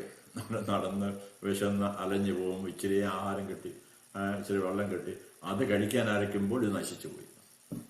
എന്തൊരു ദുഃഖമായിരിക്കും. പെട്ടെന്ന് അദ്ദേഹം ബെഡിൽ നിന്ന് താഴെ വീണു. അപ്പോഴാണ് ഭാര്യമാരെല്ലാം കൂടി വന്നു, അങ്ങേക്ക് എന്ത് പറ്റി? അവിടെ നോക്കുമ്പോൾ അദ്ദേഹം ചോദിക്കുകയാണ്, അതാണോ സത്യം? ഇതാണോ സത്യം? ഏത്? ഈ ദരിദ്രനായി ഞാൻ വിശന്ന് അലഞ്ഞു നടന്നതാണോ സത്യം? അതോ ഈ സ്ത്രീകളാണോ, ഈ ഭാര്യമാര്, ഇവരാണോ സത്യം? ഏതാണോ സത്യം? ഈ രാജാവായിരിക്കുന്നതാണോ സത്യം? ഭ്രമമായി പോയത്. ഇത് ചോദിച്ചുകൊണ്ടേയിരിക്കുക അദ്ദേഹം. പലരെ സമാധാനിപ്പിക്കാൻ തുടങ്ങി, ഒരു രക്ഷയില്ല. അദ്ദേഹം പിന്നെ ചോദിച്ചുകൊണ്ടിരിക്കുക, അതാണ് സത്യം, ഇതാണ് സത്യം, അതാണ് സത്യം, ഇതാണ് സത്യം. എന്താ ഏതാ സത്യം? ആര് പറഞ്ഞ്? രാജാവിന് എന്ത് പറ്റിയെന്ന് അറിയില്ല, ഭർത്താവിന് എന്ത് പറ്റിയെന്ന് അറിയില്ല. ഞങ്ങളെ ഇങ്ങനെ ദുഃഖിപ്പിക്കരുത്, ഞങ്ങളുടെ ഭർത്താവാണ് അങ്ങ് ഇതാണ് സത്യം. എന്തിനെ പറ്റി അങ്ങ് പറയുന്നത്? അല്ല, ഞാൻ ദരിദ്രനായിരുന്നു, അത് ഇപ്പോഴും ഞാൻ ദരിദ്രനാണോ ഇതാണോ എനിക്കറിയില്ല. അപ്പോഴാണ് ഈ മഹാത്മാവ്, അഷ്ടാവക്രൻ വരുന്ന മഹാത്മാവോട് വന്നു പല മഹാത്മാക്കളും ഉപദേശിച്ചു കൊടുത്തു കേട്ടോ. അതിനുശേഷമാണ് അദ്ദേഹം വരുന്നു, അഷ്ടാവക്രനോട് ഈ ചോദ്യത്തിന് യോജിക്കുന്നു. അങ്ങനെയൊക്കെയൊരു ഉപദേശത്തിൽ പറഞ്ഞു തരണം. എന്താണ്?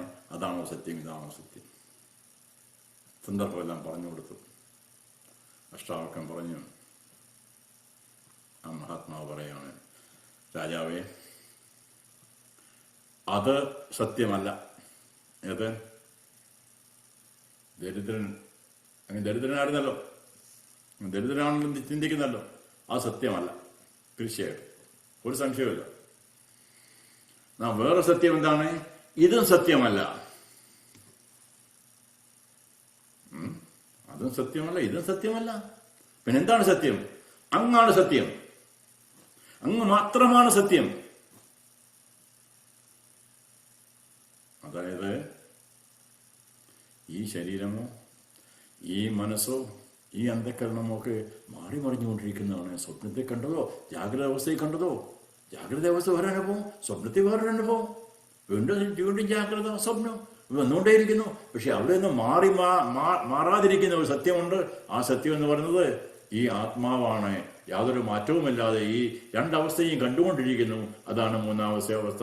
ആ അവസ്ഥയാണ് മാണ്ഡവ്യ ഉപനിഷത്തിൽ ജാഗ്രത, സ്വപ്ന, സുഷുപ്തി അവസ്ഥയിൽ. സുഷുപ്തി അവസ്ഥയെ കണ്ടുകൊണ്ടിരുന്ന ഏതായാലും അതാണ് ആത്മാവ്. അപ്പോൾ ശരീരത്തിനെ, ഞാനെന്ന് പറയുന്ന ശരീരത്തിനെ മൂന്നായിട്ട് മനസ്സിലാക്കേണ്ടതായിട്ടിരിക്കുന്നു. ഒന്ന് ഞാനെന്ന് പറയുന്ന ശരീരം, ഒന്ന് ഞാനെന്ന് പറയുന്ന സ്ഥൂല ശരീരം, ഞാനെന്ന് പറയുന്ന സൂക്ഷ്മ ശരീരം, ഞാനെന്ന് പറയുന്ന ആത്മാവ്, മാറ്റമില്ലാതിരിക്കുന്ന ഒരാത്മാവ്. ഇതാണ് അറിഞ്ഞിരിക്കേണ്ടതായിരിക്കുന്നു. ഇതാണ് രഹസ്യം. ഈ രഹസ്യം പിടികിട്ടിയവരുണ്ടല്ലോ, മുമ്പോട്ട് പഠിക്കാൻ വളരെ സരളമാണ്. വളരെ സരളമാണ്. ഇത് ഒരു വിശ്വാസത്തിന്റെ പേരിൽ അറിഞ്ഞാൽ മുമ്പോട്ട് പഠിക്കാൻ ബുദ്ധിമുട്ടാണ് യഥാർത്ഥത്തിൽ കേട്ടോ. കാര്യം പലപ്പോഴും ശ്രമിച്ചിട്ടുണ്ട് കേട്ടോ. ഒരു വിശ്വാസം നമുക്കുണ്ട് പഠിക്കണം. നമ്മൾ പഠിച്ചു പോയി. ഭഗവത്ഗീതയാണ് നമുക്കറിയാം, ഭഗവത്ഗീത നമ്മുടെ ശാസ്ത്രമാണ്, അപ്പം നമുക്ക് അതറിഞ്ഞിരിക്കണമെന്ന് നമ്മൾ വളരെ ആത്മാർത്ഥമായിട്ട് പഠിക്കുകയൊക്കെ ചെയ്യും. പക്ഷെ ഏത് സമയത്ത് തൻ്റെ അനുഭവമായി ഇത് വരുമ്പോൾ, തൻ്റെ ഉള്ളിൽ തൻ്റെ അനുഭവമായി നമുക്കറിയാൻ സാധിക്കുമ്പോൾ പിന്നെ വിശ്വാസത്തിൻ്റെ ആവശ്യമില്ലല്ലോ. പിന്നെ പഠിക്കാനുള്ള ഒരു താല്പര്യം, പിന്നെ നമ്മളതിന് മുഴുകിപ്പോകും. അതാണ് രസം. പിന്നെ അത് മുഴുകിപ്പോകും, സന്തോഷമായി പോകുമ്പോട്ട് ഓരോ പദ്യങ്ങളും വായിക്കുമ്പോൾ നമുക്ക് ആനന്ദമുണ്ടാകും. ശരീരം മുഴുവൻ കോരിത്തളിക്കും ഭഗവാന്റെ ഉപദേശങ്ങൾ. ഇതാണല്ലോ സത്യം മുമ്പോട്ട് പോകുമ്പോൾ. ഇതാണ് ഭഗവത്ഗീതയുടെ രഹസ്യം. ഭഗവത്ഗീത ഞാൻ ആരാണെന്ന് പഠിപ്പിക്കുന്നു. ആദ്യം ഭഗവാൻ പഠിപ്പിക്കുന്നു, അർജുന നീ ആരാണ് നീ ആരാണെന്ന് നിനക്ക് അറിയാൻ വയ്യാത്തത് കൊണ്ടാണ് നിനക്ക് സുഖവും ദുഃഖവും എല്ലാം ഉണ്ടായത്. നീ യുദ്ധം ചെയ്യുന്നില്ല എന്ന് തീരുമാനിച്ചത്. യഥാർത്ഥത്തിൽ എന്താണ് പ്രശ്നം?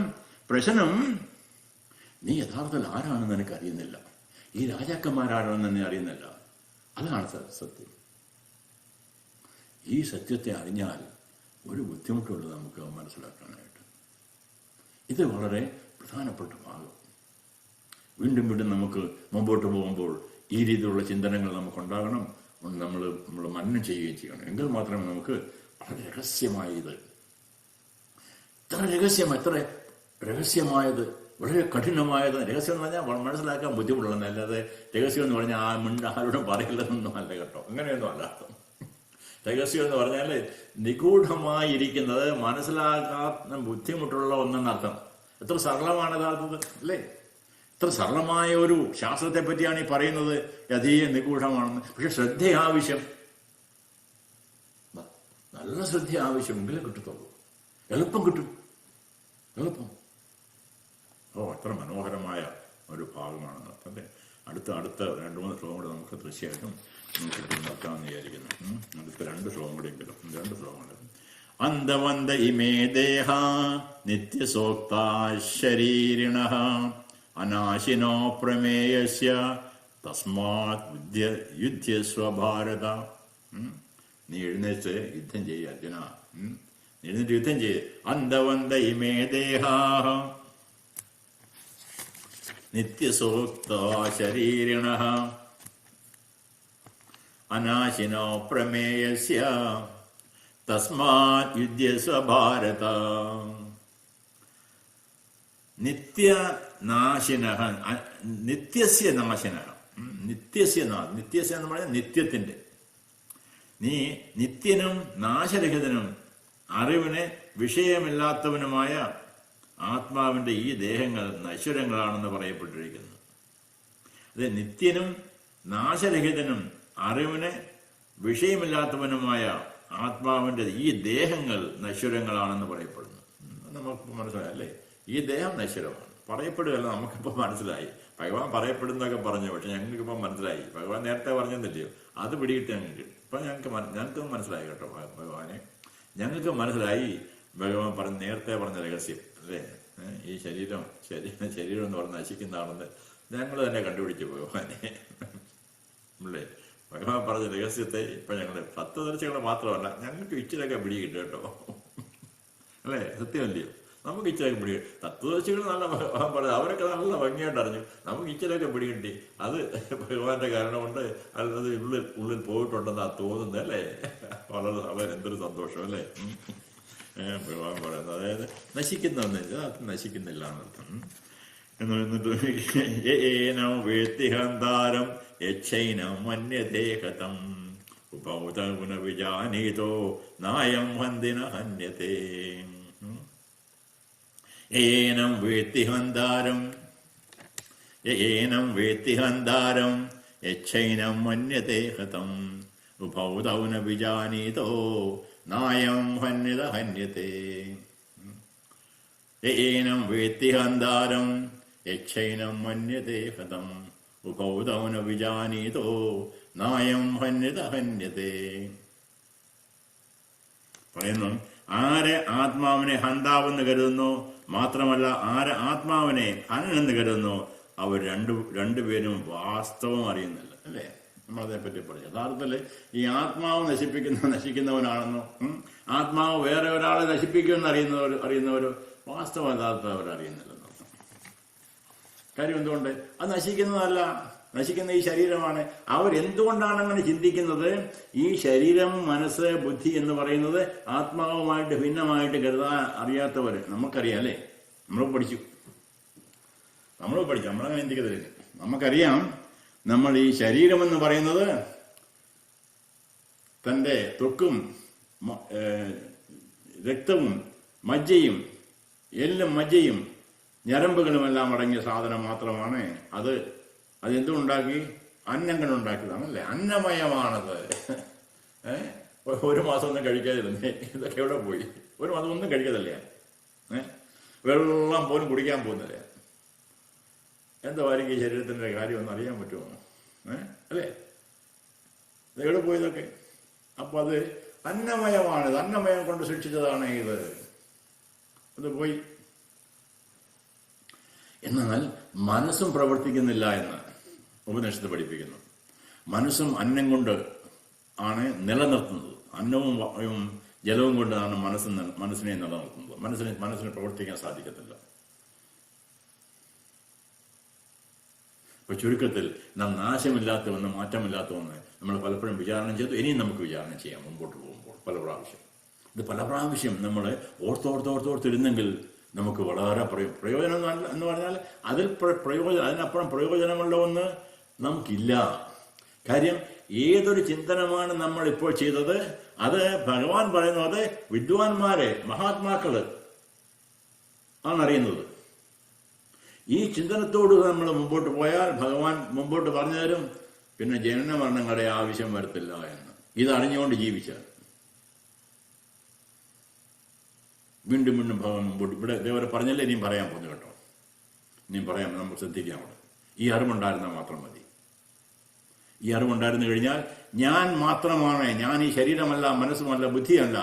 ഞാനെന്ന് പറയുന്നത് ഈ ആത്മാവാണ്. ഈ ആത്മാവ് സർവ്വവ്യാപിയാണ്.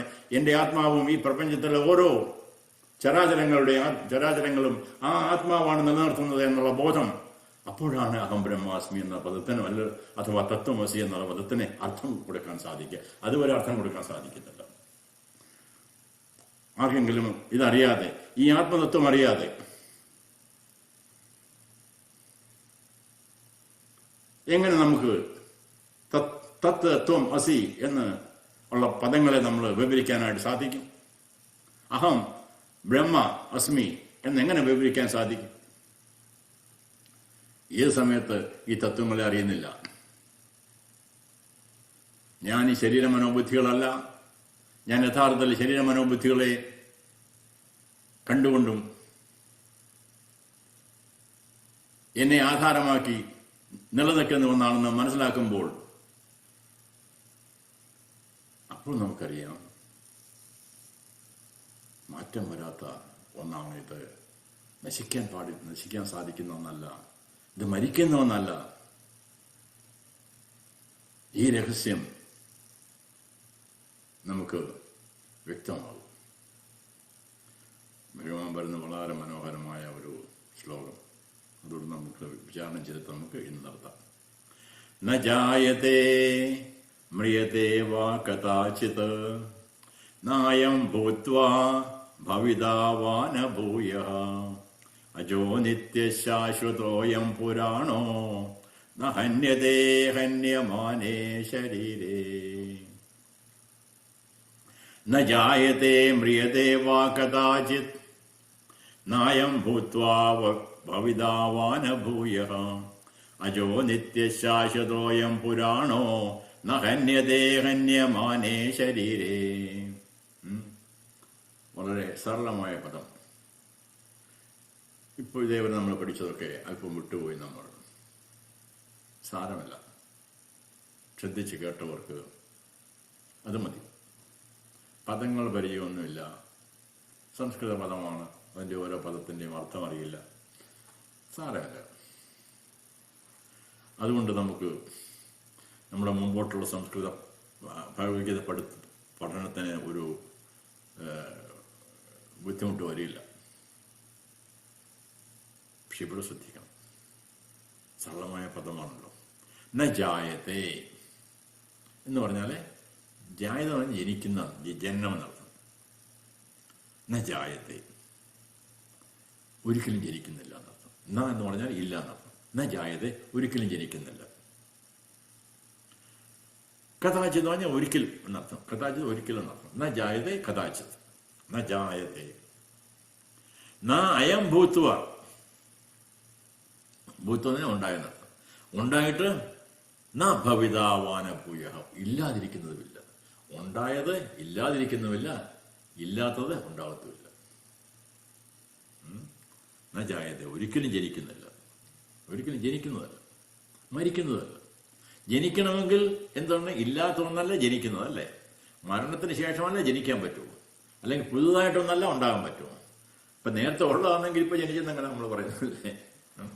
നേരത്തെ ഉള്ളത് തന്നെ ഇപ്പം ജനിച്ചെന്ന് പറയാൻ പറ്റുമോ? അല്ലെങ്കിൽ എപ്പോഴും ഉണ്ടായിരുന്ന ഒന്ന്, എപ്പോഴും ഉള്ളതിനെ ഇന്ന് നമ്മൾ ജനിച്ചു എന്ന് പറയാൻ സാധിക്കത്തില്ലല്ലോ. അതുകൊണ്ടാണ് ന ജായത ഒരിക്കലും ജനിക്കുന്നില്ല, മരിക്കുന്നുമില്ല, ഉണ്ടായിട്ട് പിന്നെ ഇല്ലാതാകുന്നതുമില്ല. പിന്നെ എന്താണ്? അജനും അജോ നിത്യശാശ്വതോയം പുരാണ.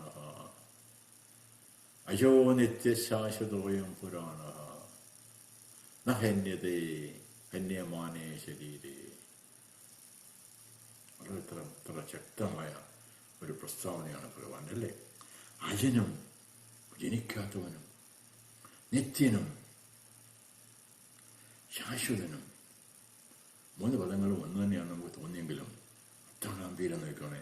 അജനൻ ഒരിക്കലും, നമ്മളെല്ലാം ജനിക്കുന്നു മരിക്കുന്നു എന്നൊക്കെ പിടിച്ച് പ്രത്യേകിച്ച് അർജുനനിപ്പം ജനിക്കുന്നു, ഞാൻ ജനിച്ചു, ഞാൻ മരിച്ചു, ഇവരെല്ലാം കൊല്ലും, ഇങ്ങനെയൊക്കെ പറഞ്ഞുകൊണ്ടിരിക്കുന്നു. പറഞ്ഞു അജോ നിത്യശാശ്വതോയം. ജനിക്കുന്നവനല്ല, അജോ നിത്യശാശ്വതോയം. അജനാണ്, ജനിക്കുന്നവനല്ല, നിത്യനാണ്, എപ്പോഴും ഉള്ളതാണ്, ശാശ്വതമാണ്, യാതൊരു മാറ്റവും വരുന്നില്ല, ശാശ്വതമാണ്. പിന്നോ പുരാണ, പണ്ടേ ഉള്ളവനാണ്. പണ്ടേ ഉള്ളതെന്ന് പറഞ്ഞാൽ നമ്മൾ വിചാരിക്കും പണ്ടുള്ളതാണ്, അതിന് മുമ്പ് വേറെ എന്തെങ്കിലും ഉണ്ടെന്ന് വിചാരിക്കും. എന്നവിടെ പറയുന്നത് എന്താണെന്ന് വെച്ച് കഴിഞ്ഞാൽ, പണ്ടേ ഉണ്ടെന്ന് പറയുമ്പോൾ ആ പണ്ടേ ഉള്ളതിന് പിന്നെ പണ്ടൊന്നുമില്ല, ഉണ്ടോ? പിന്നെ പണ്ടേ ഉള്ളതിന്റെ മുമ്പ് വേറെ എന്തെങ്കിലും ഉണ്ടെങ്കിൽ അതിന് ഇത് പണ്ടേന്ന് പറയാൻ പറ്റത്തില്ലല്ലോ, ഇതിന് മുമ്പുള്ളതെന്ന് പറയാൻ പറ്റത്തില്ലല്ലോ. അപ്പൊ മുമ്പേ ഉള്ളതെന്ന് പറഞ്ഞു കഴിഞ്ഞാൽ എല്ലാത്തിനും മുമ്പുണ്ടെന്നർത്ഥം. സൃഷ്ടിക്ക് മുമ്പുള്ളത് എന്ന് പറഞ്ഞാൽ എപ്പോഴും ഉള്ളതെന്നർത്ഥം, ഉണ്ടായതല്ലെന്നർത്ഥം. ആ രീതിയിലാണ് പറയാ പണ്ടേ ഉള്ളതെന്ന്. അജോ നിത്യശാശ്വതോയം പുരാണോ അജോ നിത്യശാശ്വതോയം പുരാണോ ന ഹന്യതേ. അത് ഹന്യതേ, നശിക്കാൻ നശിക്കത്തില്ല. ഹന്യമാനേ ശരീരം. ഈ ശരീരം നശിക്കുമ്പോഴും അത് നശിക്കത്തില്ല. ഈ ശരീരം നശിച്ചാലും അത് നശിക്കത്തില്ല. ഇത് പ്രസ്താവന നമ്മൾ എപ്പോഴും ഓർത്തിരിക്കുക. 2 കാര്യം ഓർത്തിരിക്കുക. ആദ്യത്തെ ഒരു കാര്യം, ഞാൻ 3 പറയാൻ കാര്യം, ആദ്യം അറിയുന്നതിന് മുമ്പ്, ശ്രദ്ധിക്കുന്നതിന് മുമ്പ്, പഠിക്കാൻ ആരംഭിക്കുന്നതിന് മുമ്പ് നമ്മൾ പഠിക്കാൻ ഒരു ഇച്ചിരി തയ്യാറെടുക്കണം. ഇല്ല പഠിക്കാൻ പറ്റത്തില്ല. അതെന്താണ്?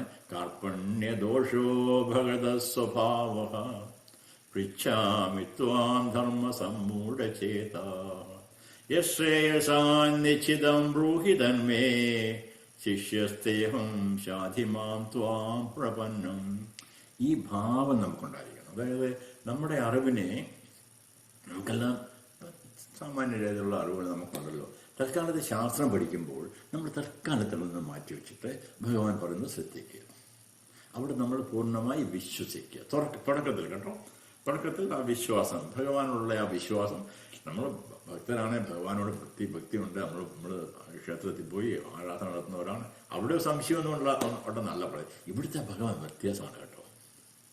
ഇവിടെ സാക്ഷാൽ പരമാത്മാവാണ്. ഇവിടെ ഭഗവത്ഗീതയിലെ ഭഗവാൻ പരമാത്മാവാണ്. ഇവിടെ പരമാത്മാവത്ത് അവിടെ ക്ഷേത്രത്തിലെ പരമാത്മാവ് അല്ല എന്ന് വിചാരിച്ച് പറയല്ല. അവിടെ നമ്മൾ ഈശ്വരനെ സ്തുതിക്കുകയും ഈശ്വരനെ ആരാധിക്കുന്നു. അപ്പോൾ ഭഗവാൻ തന്നെ പെട്ടതിൽ പറയുന്നു, സാന്ദ്രാനന്ദ ബോധാത്മകം അനുപമിതം കാലദേശാവധിഭ്യാം നിർമുക്തം നിത്യമുക്തം നിഗമസദ സഹസ്രേണ നിർഭാസ്യമാനാം അസ്പഷ്ടം ദൃഷ്ടമാത്രേ പുനരൊരു പുരുഷാർത്ഥാത്മകം ബ്രഹ്മതത്വം തത്താവദ്ഭാതി പാസാത് ഗുരുഭവനപുരേ ഹന്ത ഭാഗ്യം ജനാനാം. ഭട്ടതിരി പറയുന്നു, ഭട്ടതിരി ആ പരമാത്മാവായ അങ്ങ് ഗുരുവായൂർ ക്ഷേത്രത്തിൽ ഒരു രൂപം എടുത്ത് വന്നിരിക്കുന്ന എന്തൊരു മഹാഭാഗ്യം. അപ്പൊ രണ്ടും വ്യത്യാസമായി രാജു പറയാമെന്ന് വിചാരിക്കരുത്. രണ്ടും വ്യത്യാസമായി പറയുന്നതല്ല. എന്നാൽ പരമാത്മഭാവത്തിലാണ് ഇവിടെ പറയുക. രണ്ടും ഒന്ന് തന്നെ.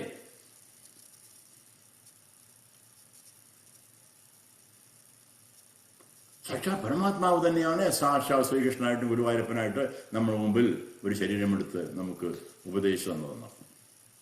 കൃഷ്ണസ ഭഗവാൻ സ്വയം നമ്മളെ ഭാഗവത്തിലെ ആദ്യത്തെ 2ാമത്തെ അധ്യായത്തിൽ പഠിക്കുന്നുണ്ട്. പ്രഥമ സ്കന്ധത്തിൽ ശ്രുതമഹർഷി പറഞ്ഞു കൊടുക്കുന്നു. ധാരാളം അവതാരങ്ങളുണ്ട് കേട്ടോ, അധികമാണ് അവതാരങ്ങൾ. അത് കുറെ ഞാൻ പറഞ്ഞു തരാമെന്ന് 22, 24 അവതാരങ്ങളുടെ പേര് പറഞ്ഞു കൊടുക്കുമ്പോൾ അവസാനം പറയുന്നു കൃഷ്ണസ്ഥ ഭഗവാൻ സ്വയം എന്ന് പറഞ്ഞാൽ സാക്ഷാൽ പരമാത്മാവ് തന്നെ ഭഗവാൻ ശ്രീകൃഷ്ണൻ ഒരു രൂപം എടുത്ത് വന്നു അർജുനന് ഉപദേശിച്ചു കൊടുക്കാനായിട്ട്. ധർമ്മത്തിന് യഥാഹി ധർമ്മസ്യ ഗ്ലാനിർഭവതി ഭാരത എന്ന് മുമ്പോട്ട് നമ്മൾ പഠിക്കും.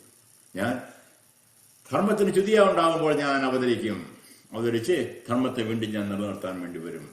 അപ്പൊ സാക്ഷാൽ പരമാത്മാവ് തന്നെ ഇവിടെ ആ അനുഭവത്തിൽ മുമ്പോട്ട് പോകുമ്പോൾ നമ്മൾ ഭഗവാൻ തന്നെ ഇത് പറയുന്നതാണല്ലോ, നമുക്ക് കാണാമെന്നർത്ഥം. ഏതായാലും ഭഗവാൻ പറയുന്നു, ന ജായതേ മ്രിയതേ വാ കഥാചിത് നായം ഭൂത്വാ ഭവിതാ വാ ന ഭൂയഃ അജോ നിത്യശാശ്വതോയം പുരാണോ ന ഹന്യതേ ഹന്യമാനേ ശരീരേ. നമുക്കൊരു 2-3 മിനിറ്റ് നമുക്ക് ഈ ശ്ലോകത്തെ നമ്മളൊപ്പം ഒന്ന് മനനം ചെയ്തിട്ട് നമുക്ക് ധ്യാനിച്ച ശേഷം ഇന്നത്തെ നമുക്ക് നിർത്താം. തുടർച്ചയായിട്ട് നമുക്ക് വീണ്ടും പഠിക്കാം. നമ്മുടെ ശരീരത്തെ നേരെ ഇരുന്ന് കഴുത്തും ശരീരവും നേരെ ചിന്മുദ്രയിൽ ഇരിക്കാൻ സാധിക്കുമെങ്കിൽ നമ്മുടെ തള്ളവെള്ളം ഇൻഡെക്സ് ഫിംഗറും അല്പം ടച്ച് ചെയ്തിട്ട് മറ്റു വെള്ളുകളെ തുറന്ന് നമ്മുടെ മുട്ടിൽ അല്ലെങ്കിൽ തുടയിലേക്ക് വെക്കുക. എന്നിട്ട് ബലം പിടിക്കാതിരിക്കുക. ശക്തിയൊന്നും വേണ്ട, നേരെ ഇരിക്കുക, പക്ഷെ ബലം പിടിക്കരുത്. നമ്മുടെ ശരീരത്ത് നമ്മുടെ ശ്വാസം ഫ്രീ ആയിട്ട് ശ്വസിച്ചോട്ടെ. നമ്മൾ ഒരു മൂഴ്ചയൊന്നും ശ്വസിക്കാൻ പോകരുത്. എന്നിട്ട് നമ്മൾ ആ ശ്വാസത്തെ ഒന്ന് ശ്രദ്ധിക്കുക. നമ്മൾ ഉള്ളിലോട്ട് ശരീരം എടുക്കുന്നതും വെളിയിലോട്ട് വിടുന്നതും ശ്രദ്ധിക്കുക. നമ്മുടെ ശ്രദ്ധ അവിടേക്ക് മാത്രം വരാൻ വേണ്ടി കേട്ടോ. ഇതാണ് അതിൻ്റെ പ്രാധാന്യം. എന്നിട്ട് നമുക്ക് അല്പം ഒരു ഡീപ്പായിട്ടൊന്ന് ഇൻഹേൽ ചെയ്തിട്ട് എക്സേൽ ചെയ്യാം. അപ്പോൾ ഒത്തിരി ഹോൾഡ് ചെയ്യാനൊന്നും അങ്ങനെ പ്രാണായാമമൊന്നും അല്ല ഇപ്പം നമ്മൾ പ്രാക്ടീസ് ചെയ്യുന്നത്. അപ്പോൾ ഇൻഹേൽ ചെയ്യുമ്പോൾ നമ്മൾ 1, 2, 3, 4 എന്ന് നമ്മുടെ മനസ്സിൽ ചൊല്ലിക്കൊണ്ട് എക്സേൽ ചെയ്യുമ്പോൾ നമ്മൾ 1, 2, 3, 4 എന്ന് നമ്മൾ എക്സേൽ ചെയ്യുക. ഇൻഹേൽ ചെയ്യുക, എക്സേൽ ചെയ്യുക. ശ്വാസം ഉള്ളിലോട്ടെടുക്കുക, ശ്വാസം വെളിയിലോട്ട് വെക്കുക.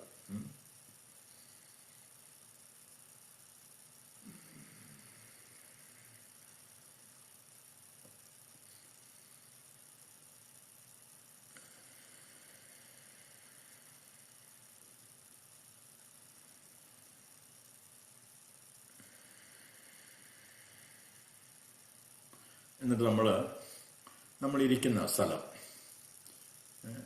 അല്ലെങ്കിൽ നിന്നുകൊണ്ട് കേൾക്കുന്നവരാണെങ്കിൽ സാധിക്കുമെങ്കിൽ എവിടെയെങ്കിലും ഇരിക്കുക, അതല്ല എങ്കിൽ നിന്നുകൊണ്ട് കേൾക്കുക. പക്ഷെ ആ സ്ഥലവുമായൊരു ഓർമ്മ കണ്ണടയ്ക്കാൻ സാധിക്കുമെങ്കിൽ ഏറ്റവും ഉത്തമം. എന്നാൽ കണ്ണടച്ചുകൊണ്ടാണെങ്കിലും ഞാൻ എവിടെയാണ് നിൽക്കുക,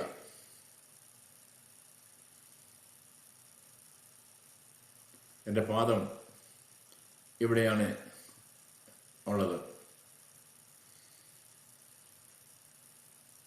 എൻ്റെ ശരീരം എവിടെ ഇരിക്കുന്നു എന്ന് ശ്രദ്ധിക്കുക. ആ ശരീരത്തെ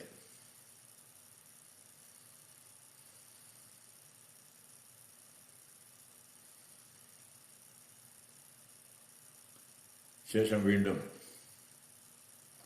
നമ്മുടെ ഇന്ദ്രിയങ്ങളുടെ പ്രവർത്തനങ്ങളെ ഒന്ന് ശ്രദ്ധിക്കുക.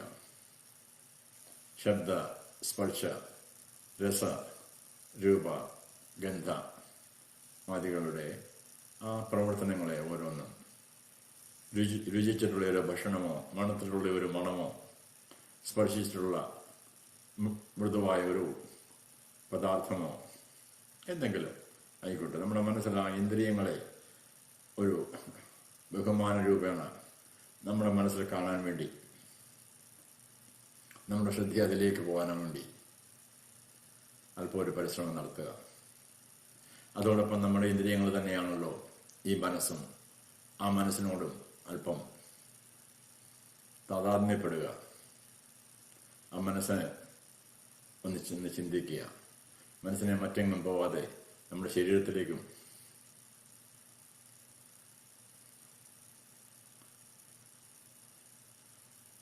ശ്വാസത്തിലേക്ക് മാത്രം നിർത്തുക.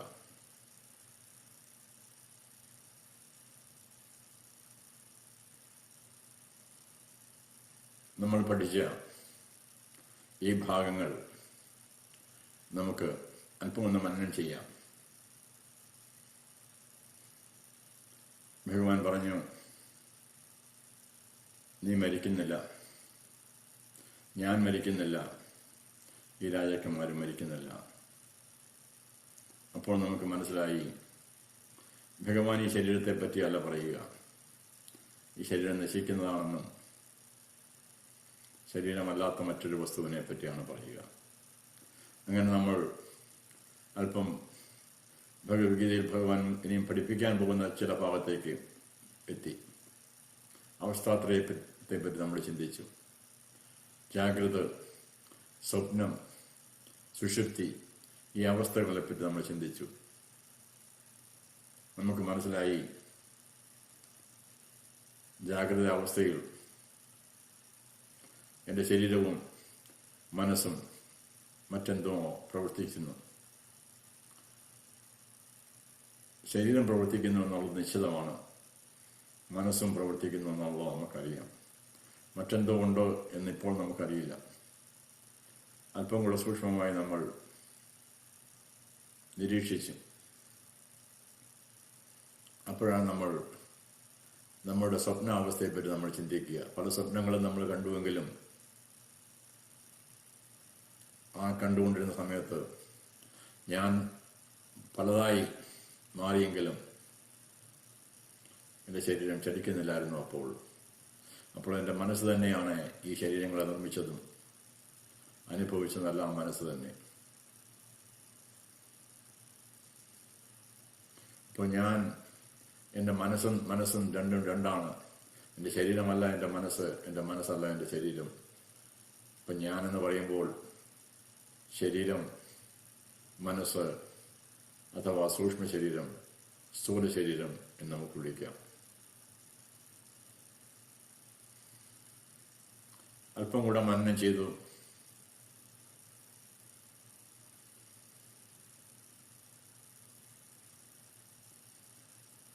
രാവിലെ എഴുന്നേറ്റപ്പോൾ ഞാൻ സുഖമായി ഉറങ്ങിയെന്ന് ഒരനുഭവം നമുക്കുണ്ടായല്ലോ. എൻ്റെ മനസ്സ് പ്രവർത്തിക്കുന്നില്ലായിരുന്നല്ലോ, എൻ്റെ ശരീരവും പ്രവർത്തിക്കുന്നില്ലായിരുന്നല്ലോ. പിന്നെ ആരാണ് എന്നെ ബോധിപ്പിച്ചത്? എന്താണ് സംഭവിച്ചത് അവിടെ? ഞാൻ സുഖം അനുഭവിച്ചു എന്ന് ഞാൻ എങ്ങനെ അറിഞ്ഞു? അപ്പോഴാണ് നമ്മൾ മനസ്സിലായത്, ഈ ശരീരം ഉറങ്ങുമ്പോഴും മനസ്സുറങ്ങുമ്പോഴും മറ്റൊന്ന് ഈ ശരീരത്തെയും മനസ്സിനെയും നിലനിർത്തിക്കൊണ്ടിരിക്കുന്ന, മാറ്റം വരാതെ എപ്പോഴും സാക്ഷിഭാവത്തിലുള്ള ആ ആത്മാവിനെ പറ്റി നമുക്ക് ബോധമുണ്ടായത്. ആ ആത്മാവിനെ പറ്റിയാണ് ഭഗവാനോട് പറയുക, ന ജായത്തെ മ്രിയത്തെ വാ കഥാചിത് നായം ഭൂത്വാ ഭവിതാവാനഭൂയ അജോ നിത്യശാശ്വതോയം പുരാണോ ന ഹന്യതേ ഹന്യമാനേ ശരീരേ. അപ്പോ ഞാൻ ഈ ശരീരമല്ല, ഞാൻ ഈ മനസ്സല്ല, ഞാൻ ആത്മാവാണ്, ഞാൻ നിത്യനാണ്, മാറ്റം വരാത്ത ഒന്നാണ് ഞാൻ. എപ്പോഴും നിലനിൽക്കുന്ന ഒന്നാണ് ഞാൻ.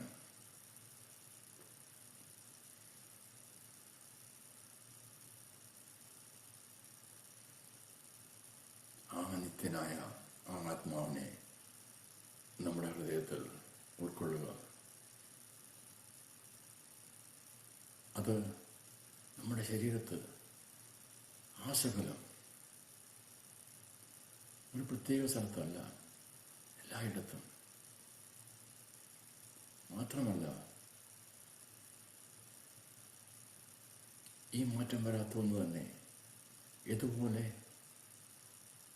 എല്ലാ തിരമാലകളുടെയും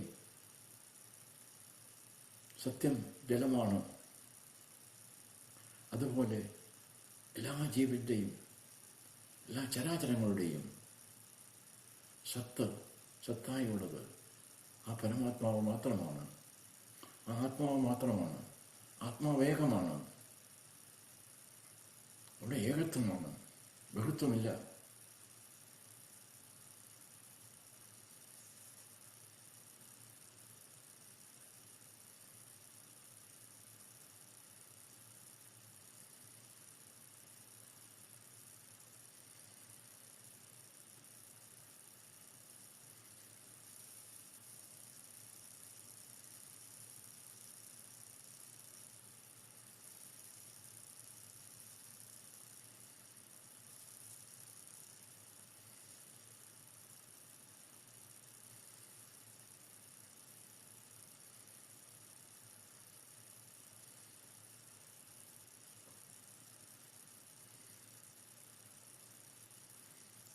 ന ജായത്തെ മ്രിയത്തെ വാ കഥാചിത് നായം ഭൂത്വാ ഭവിതാ വാ ന ഭൂയഃ അജോ നിത്യശാശ്വതോയം പുരാണോ ന ഹന്യതേ ഹന്യമാനേ ശരീരേ.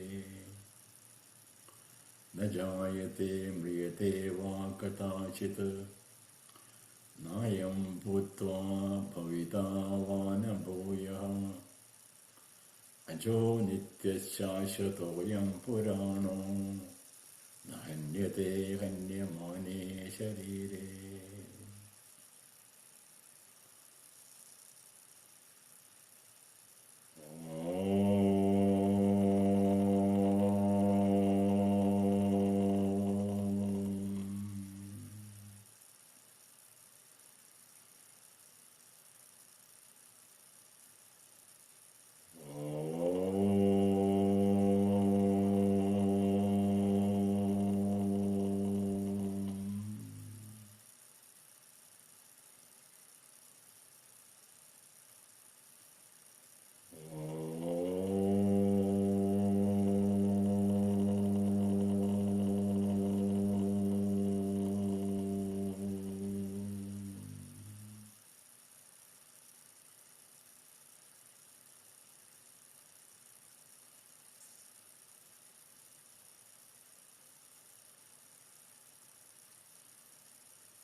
സർവേ ഭവന്തു സുഖിനഃ സർവേ സന്തു നിരാമയഃ സർവേ ഭദ്രാണി പശ്യന്തു മാ കശ്ചിത് ദുഃഖഭാഗ് ഭവേത്.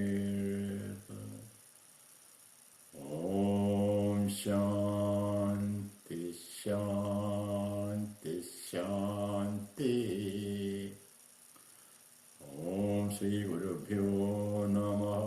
ഹരി ഓം.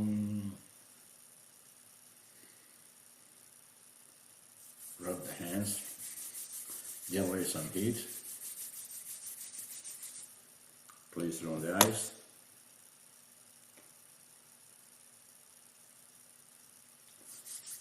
One more time.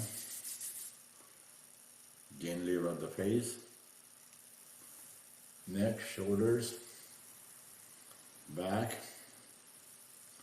and all over your body. And thank you, and we will continue our episode